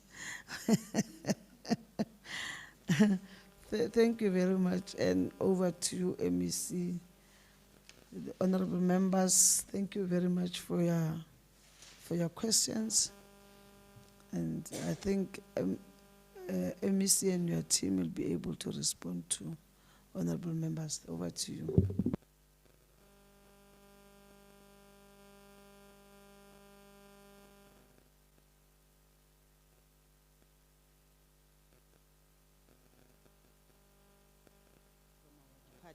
And the entourage, and also the support staff. We thank you so much. And let me indicate that we always appreciate the support emanating from your good self. It made us and the staff to be where we are right now in terms of improving from the previous legacy and to where we are right now. And that in itself doesn't mean that in the past nothing was done, more especially that the issue of the audit outcome, we were always stagnant on an unqualified audit opinion. It shows that people who came before us were also hard of work, of course, through the guidance of the then portfolio committee and the other oversight structures. Hence, we thank you so much. Us is to make sure that we up the standard as left by the previous management of the department. I think in trying to respond on some of the issues, of course, others that are too technical in nature, I think I'm going to afford the HOD to respond to them. And not only the HOD, but also the entire expertise that are here, that we should believe that we have really made sure that we comply in terms of priority number 3 of the GNU for making sure that indeed we provide or build a capable developmental and ethical developmental state. By so doing, it means that we have employed the requisite skills emanating from the team that is here today. Hence, I'm saying that technically they will be able to deal with some of the matters that need corrections, of course, which is not a punishment. It's just for us to make sure that we correct effectively that the things that are raised by the honorable members. But I think politically, on the political component, the issue raised by Honorable Mabuza, maybe starting with Honorable Rakwale and also Honorable Mabuza on the issue of collaboration, of course, with other departments. That one is the matter that is close to the president of this country, that we need to collaborate in all the different spheres of government. Hence, there is a provision for the DDM. That's where collaboration must start. It must start within ourselves, as of course, in compliance to our pieces of statutes informed by the Constitution. Our Chapter 3, of course, that deals with cooperative governance, the autonomy of the various spheres of government, but at the end of the day, we need to be interrelated, and the issue of the IGRs. So the issue of the institutional arrangement is very much important. The issue that we have just suggested here to say, why are we not benchmarking with Mpumalanga? But before we benchmark with Mpumalanga, benchmarking must start with our own good selves, with other departments. I think at the level of a national department, just because maybe they're doing this because they are, maybe in terms of the capacity, maybe in ourselves we take an advantage that we are few structures, and when we put our portfolio, everything lies with the particular individual who is heading that particular portfolio. So, and in that self, it promotes like a competition amongst ourselves, and that thing should not happen in a proper, ethically and developmental state. I think we need to start with that, so that I understand the fact that we have the clusters that are grouped in terms of, or the portfolios that are grouped in terms of their clusters, the economic, social, and other cluster. Can I look in? Economic, social cluster, and what structure? Yeah? It's a cluster in itself. Or infrastructure, economic cluster, and the social cluster. So the way we are structured at that level, I think also in terms of accountability is very much important, so that when we come before you as the oversight committee, we must be sitting like this. At national level, they're having the interministerial committees. So when they have to do with the issue of the BMA, all the ministers who are involved are there, so that they make a comprehensive resolution, and they'll be able to track that resolution collectively. So, but alone, looking at the Department of Agriculture, it cut across everything, every department that is here, Department of Agriculture. If you talk about the disaster, before the school, the library, and everything can experience the disaster in the form of flood, fire, and everything, it starts on the ground. Because the crop, school. But when coming to allocation, as Honorable Moss has correctly said, in terms of allocation from the disaster management scheme, you find that this is the department that was not allocated the budget to make sure we, out of our own money that we have prioritized, the little as it is with the little budget that we are getting, we were able to reprioritize. Hence, we were able to assist some of the farmers who were affected by the floods, despite the fact that the reports were submitted. But in terms of the allocation, the provincial disaster was declared holistically so, But in terms of the allocation of the resources, we find that only few departments, your Department of Transport, Department of Sports, Department of Education, were only were the ones that were only considered, not the Department of Agriculture. Hence, if we were to be here, all of us, everyone was going to be answerable on the issues as raised by the honorable members. Like I've correctly said that Department of Agriculture cut across all the departments. When we talk about the on and off farming infrastructure, that is where we need the support of other departments. Because you find that for the farmer, poor farmer, in order to access the market, in terms of transport-wise and all these things, there is not even a suitable road to can access the product of that particular farmer. So that's where we need to chip in terms of the issue of the roads and everything that we were saying. I think that one must be submitted at another level where we'll be able to salvage the situation. The issue of the CPC broiler farm, I think my colleagues are going to respond to the very same thing, like the president every time will talk about the issue of investing in infrastructure, the issue of maintenance, but at the same time, the issue of vandalism is also one of the things that we need to make sure that we adhere to, and that's where Department of Police must chip in.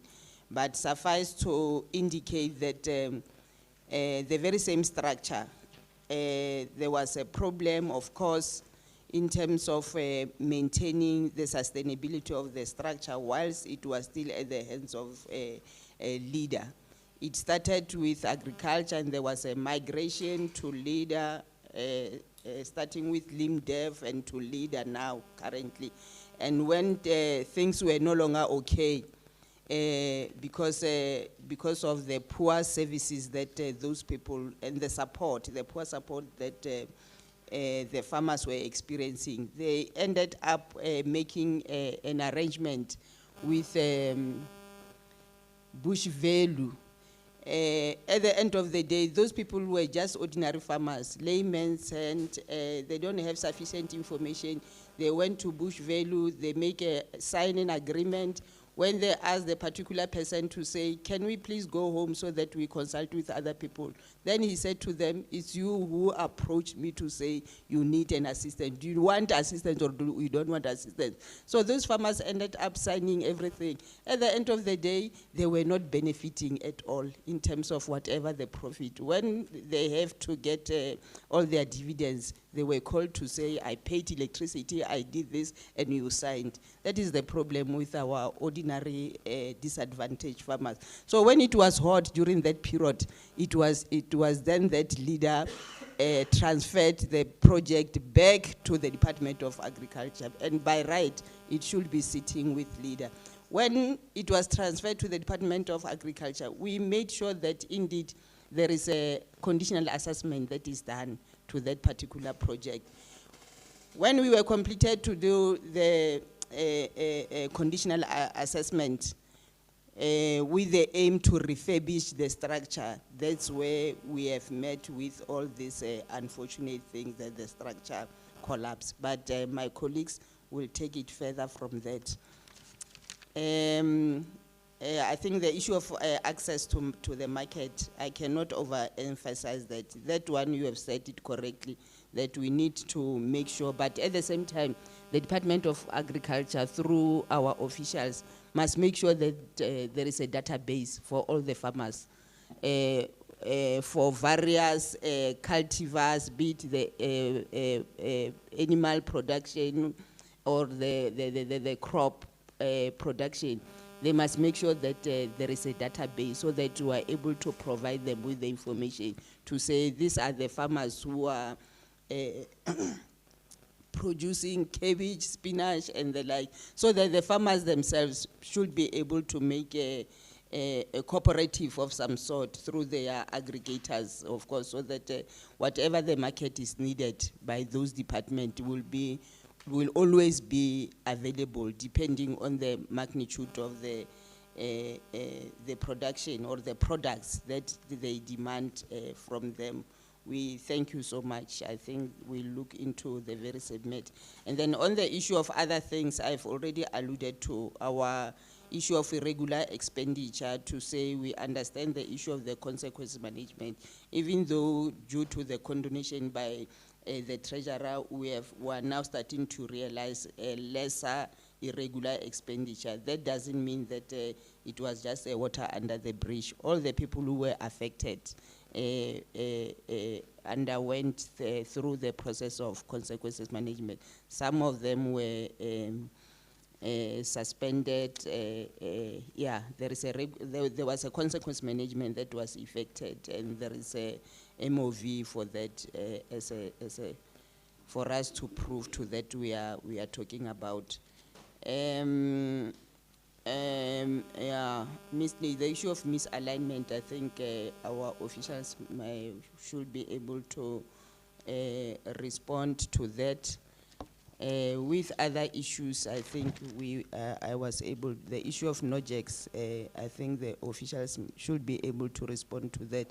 And also the issue of the Nguni cattle to say, indeed, we need that scheme, but due to the red tapes that we are having, it's not possible for us because on the other hand, we have to comply with the pieces of statutes. When the Treasury says you are no longer going to fund this project, and we find ourselves in that particular situation where the Tomato Growers Association just dictate terms to us. It's a pity. We just met with the people from other countries, from Ghana. So if we look at their situation, really what is happening there, you can see that the situation in South Africa is much, much, much more better. But sometimes we take an advantage of what the government is offering to us. I mean, to refuse some of the things where we are able to assist you, because as a part of the Tomato Growers Association, if that property have to function, it is going to benefit them a lot through the value chain. We are going to support them. But as long as there's no market where they can take their products, there is no way that we can offer them the support. And it is indeed our responsibility to make sure that those farmers are supported at a larger scale so that they meet the demand of the tomato, NOJEX tomato. So there is that laxity that we need to make sure that at the end of the day, while we are complying, but we must enforce our laws so that it doesn't stall the services that we need to provide to our members. Raleboga HOD, through your staff, can you please respond to other issues? Oh, through the chairperson.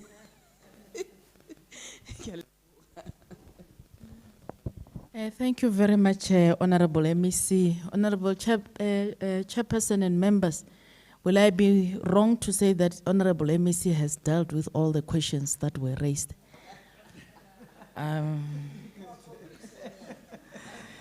The leadership has spoken, and protocol does not allow that when the MEC responds to the question, I must still repeat on what she has said. But just to add on what she had already alluded, Honorable Mnisi, in your absence, Honorable Rakhwane has clarified the competency of Leboa Home Abattoir and Mashashane Hatchery.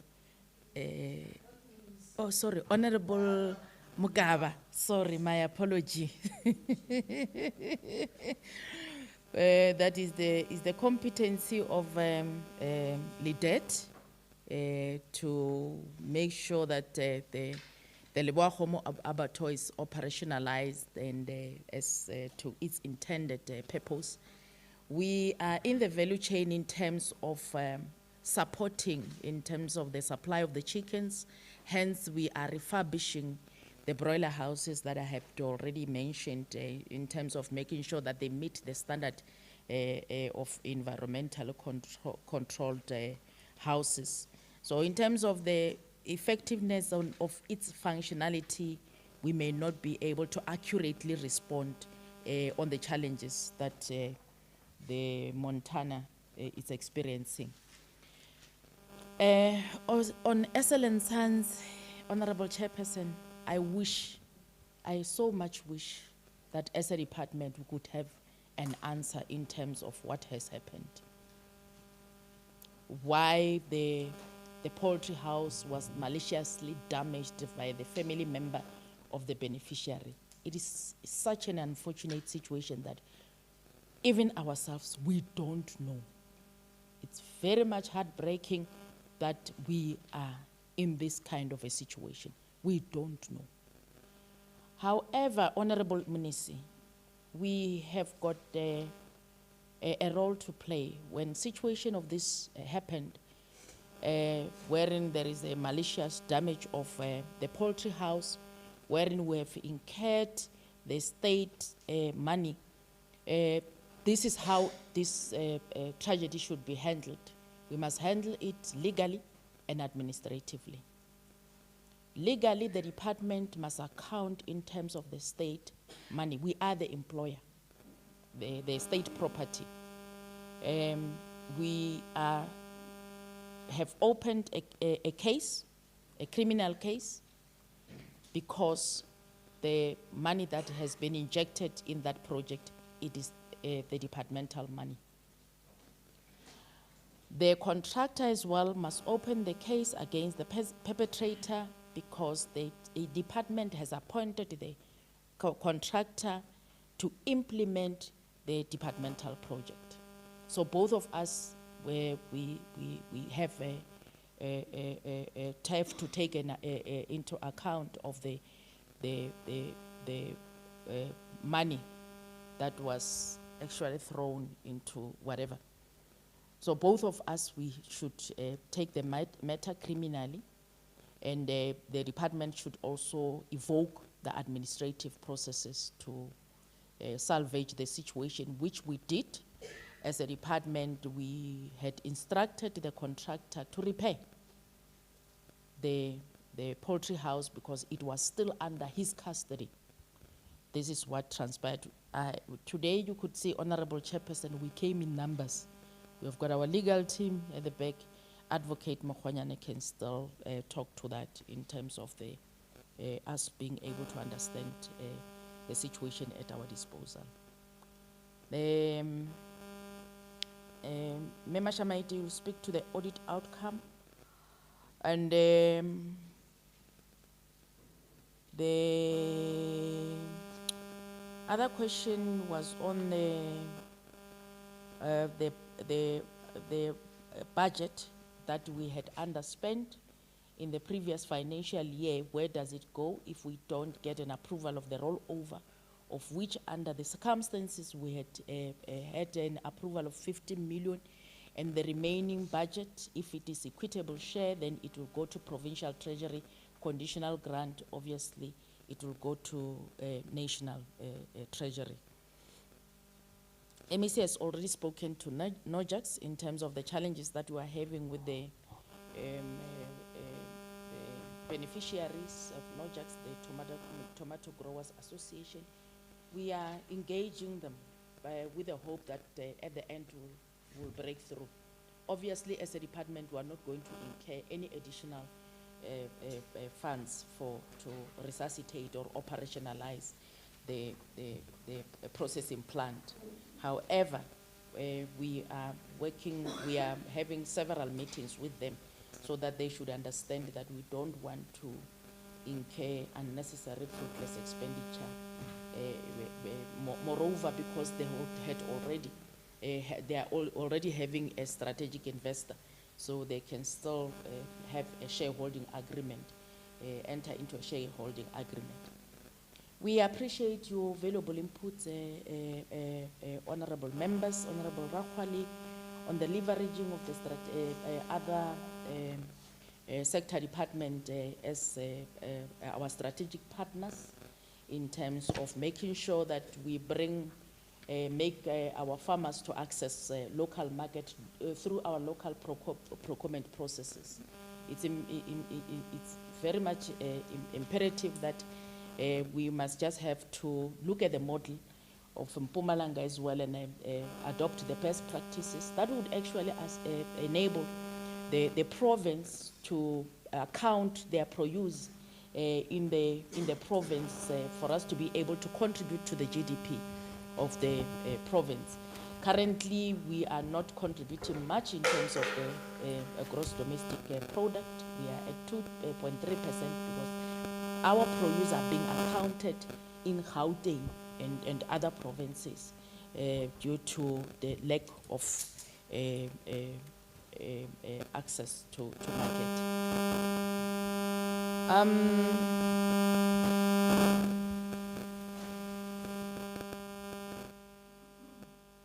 The Farmers Summit, wow, we really appreciate that valuable input.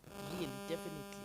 We need to make sure that we bring all the farmers, the emerging farmers, the smallholder farmers, the commercial farmers to come and share their challenges and the best practices. And that summit, Honorable Chairperson, consider it done.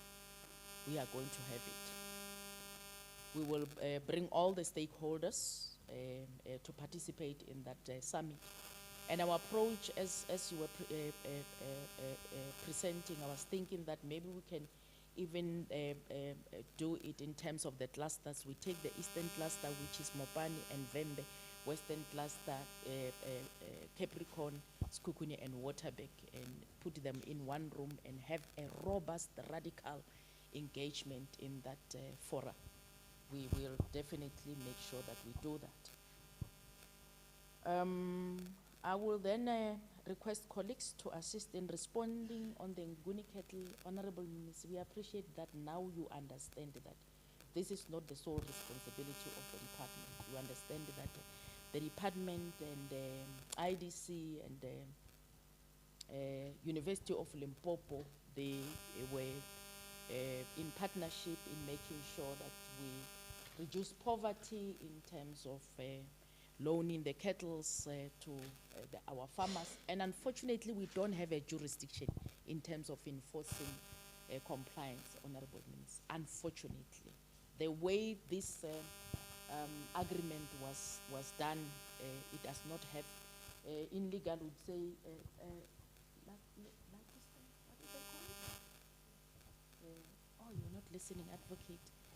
Honorable Minister, in legal term would say that it does not have what? Honorable Maringa, I've forgotten. Lucas stand. As much as we are trying, it's about negotiation. It's about negotiating. And those who are cooperative, obviously they would understand that. And this scheme, it was not renewed. The contract was not renewed by the trust, by IDC, meaning that it was only for 5 years it has lapsed. We're just doing it out of care to say no, and compassion to say no, we can't leave the kettles to just disappear like that. But in terms of the enforcement of the law, it's nothing that we can do. Even if you go and open the case, it will just be a waste of time. And on whether the department still has an appetite to continue with the Nguni loan program, we appreciate that input. We'll look into that, but also take into cognizance that as a department, we don't have the loaning rights. We can't loan. The Treasury legislative prescripts does not allow us to do that unless we partner again with other institutions. Is then that to collaborate with other institutions. We'll look into that because it was making a difference in terms of poverty alleviation strategy, as well as reducing the high cost of living to the people of Limpopo. So we'll look into that. We'll just have to think outside the box and see how best can we conceptualize the very same model in the department within our jurisdiction. Can you, Mr. Nawata Sipitsi, and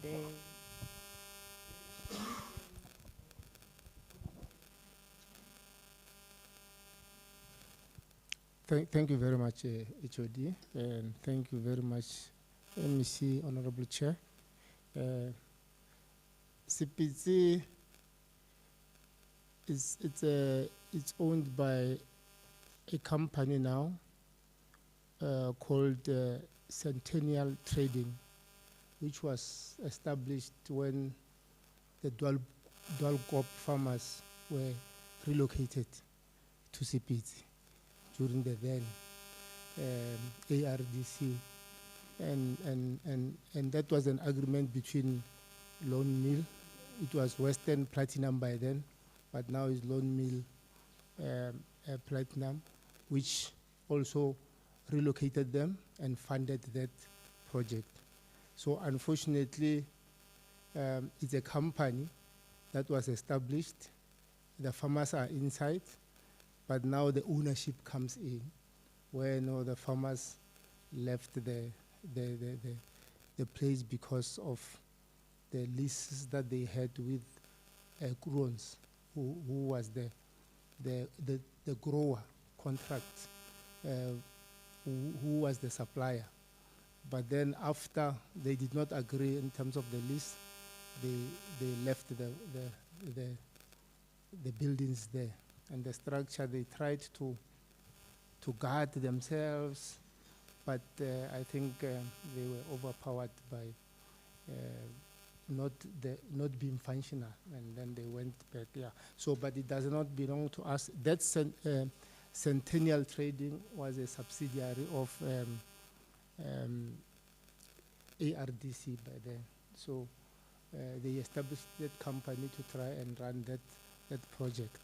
So that's a problem when sometimes the farmers don't take ownership of the projects, and they still regard it as a state or government project. Yes.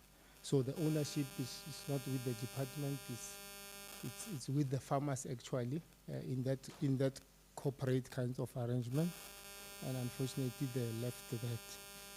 But there was also an acknowledgement that I must acknowledge HOD in terms of Program 3, in terms of the audit, the repeating when we report one farmer 3 times and 4 times, and we acknowledge that one, and based on the AG's advice, we'll rectify that one as well moving forward. Yeah, I think from my side, HOD.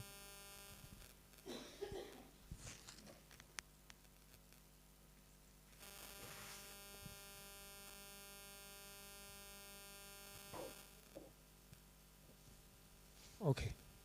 No, thank you, HOD. HOD was just saying I must just talk about the task team that was established regarding the abattoir, because we have interest, because then why are we refurbishing the 5 broiler houses if the abattoir is not going to work? So we established a task team. I'm a member of the task team with leader and LEADER, trying to come up with strategies to make sure that our broiler farmers are able to get contract there and supply. So unfortunately, we still finalizing with Montana, but at least the the commissioning has happened in the Wahomo abattoir, and we just believe as we push, because we have strict timelines that we have put, that the Wahomo abattoir must start operational. But surely it's in the hands of leader and LEADER.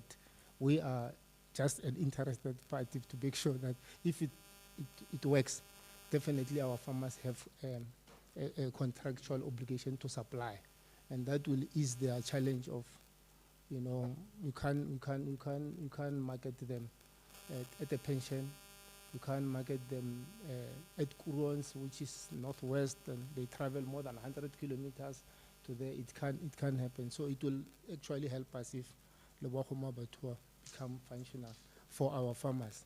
And of course, it will add to the market that we talked about, that the money will revolve around Limpopo, even if we are dealing with other things like your correctional services, your hospital, and so on. It will also help, because then they will be processed from the Wahomo abattoir, go straight to those entities or institutions. Thank you very much, HOD.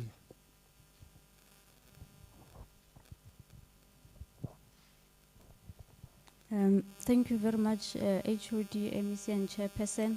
I think I'll start where my colleague just left off in terms of acknowledging the way we processed performance information during the audit.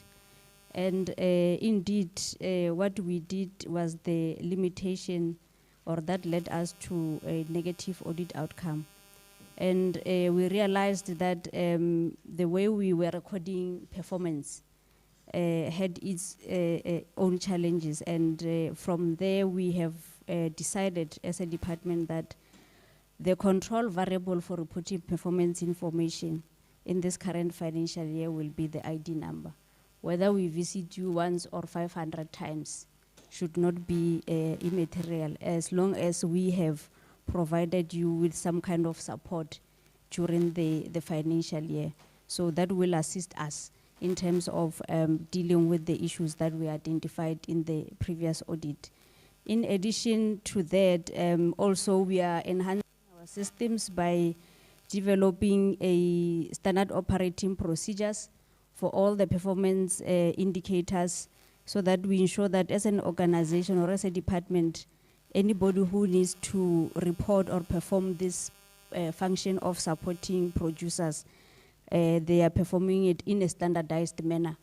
We remove the ambiguity in terms of performance information management. Lastly, the other issue that we would be doing, as the HOD mentioned earlier, that there are some reviews that we are doing to the APP. It will include that we are going to also review those targets as we are streamlining the processes. And when we are reviewing, especially in program 3, it is just to separate, because at some point or in the previous years, we were reporting the so-called tangible and non-tangible support. So we are going to be separating so that it's very clear and removes all the challenges that are there. And I think it's also worth noting, Honorable Chairperson, that although our data management systems had its own loopholes, the services were indeed provided to the intended farmers. Thank you.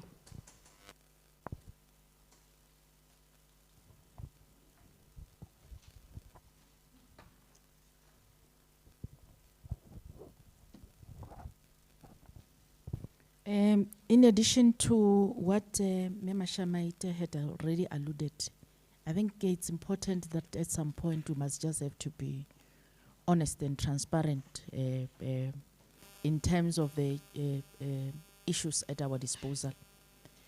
The issue of AOPO in program 3, agriculture, is very complex. The department could not prove the completeness in terms of the technical indicator description for subsistence farmers.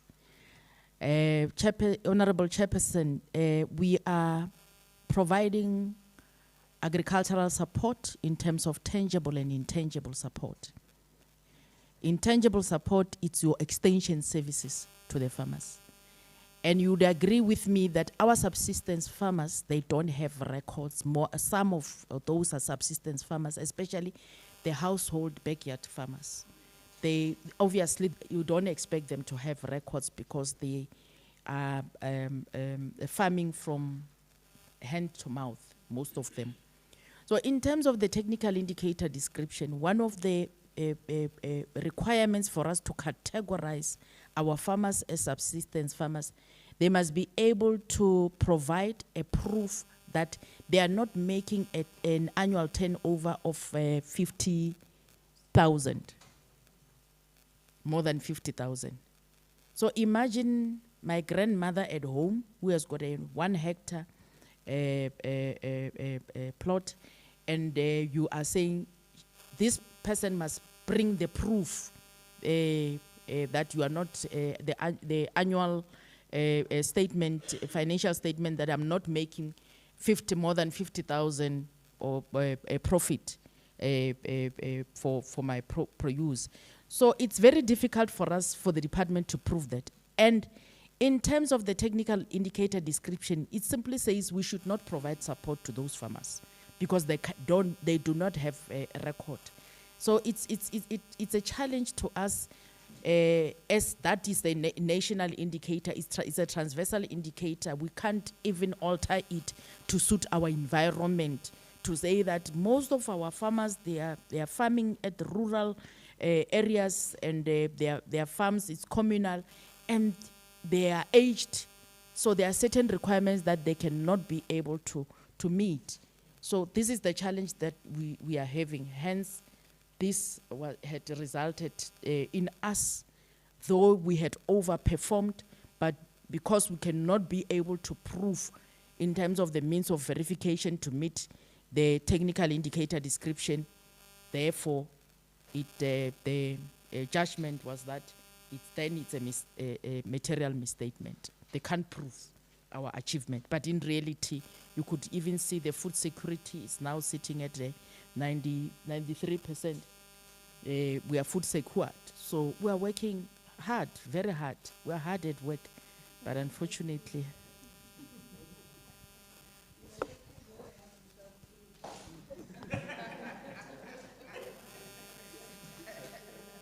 That can be measurable.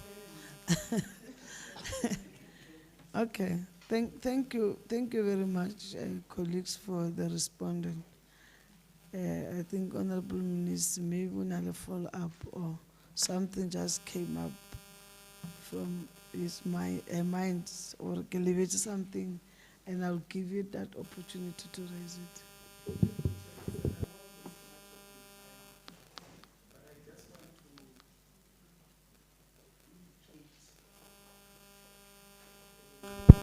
That as much as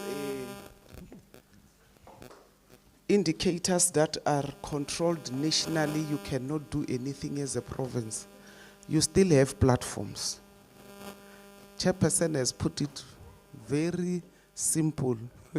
You have achieved, but with no proof. It's a problem. So let's use all the available platforms to resolve whatever matter that we could not go right with AG. Because if the service has been provided, well and fine, because our people have received what was due, but for the sake of recording clean governance, we need to get everything the way it is in the technical indicator description. You have your HOD forums, you have your CFOs forums, the planners, they are also meeting, and they are the ones, the strategic planners, they are the ones who look at indicators and their description. So if it's not well, they must get it very clear. We won't come out of it until they amend it and make it to be the way it's supposed to be. I wanted to say that. Okay, thank you very much, Honorable Minister. And I was thanking the Honorable MEC and the officials from the department. But what worries me is the issue of those Ngunis. When you say you don't have nothing to do. What about one of you on the silver platter and there's nothing that we can do. It's fine. But maybe when you are going to initiate another assistance, please alleviate the measures. Alleviate the measures or close at least. Like for instance, in your department, when somebody want to go to university with your bursary, if that person fail, you must return the money. I said this as an example, that if we give you these 3, we want them daily 6. I want it daily 6. And there are this allegation that some people there in Waterberg, same time about the bribe. That is that allegation. Yes, we saw it on social media. dinama di bešitšwe di jewele. People were braaiing, kua ba swere di-wine, ba re, "Ah, no." Department gives us, no, we are going to prove that allegations. We still want to prove that allegations. We saw in social media, but you didn't say anything as the department to say this thing is not true. I guess if there are allegations, well, the department, literally 1, 2, 3, file batho, she over rile monyanya dikatse. You must prove them wrong. You must write a report to say, no, this is wrong. This is not us. This is the wrong information. So people sitting with that allegation as a true. So you must make sure that anything that comes which is not true, the department must defend the department. You must defend yourself. You never wrote anything to say, no, this is not true. 20. Smart like a little day. But okay. Honorable MEC, I think we are working very well. We are not friends, we are not relatives, but we are working together. And we'll make sure that the department that we are saving are becoming the better department to can assist our communities. That's what we must do. And if you are not doing well, we saw it as the community committee. We'll tell you, and if the committee is not doing well, we must also tell each other, or more and we are still going to Eastern Cape. Eastern Cape is where we are going. That thing that we hold is within our hearts. All of them. All of them. They want to go there.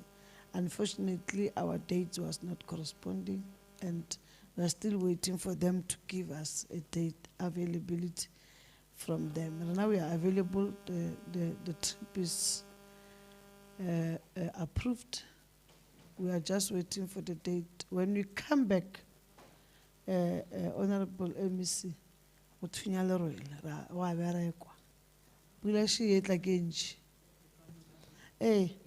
yes. People want to farm. We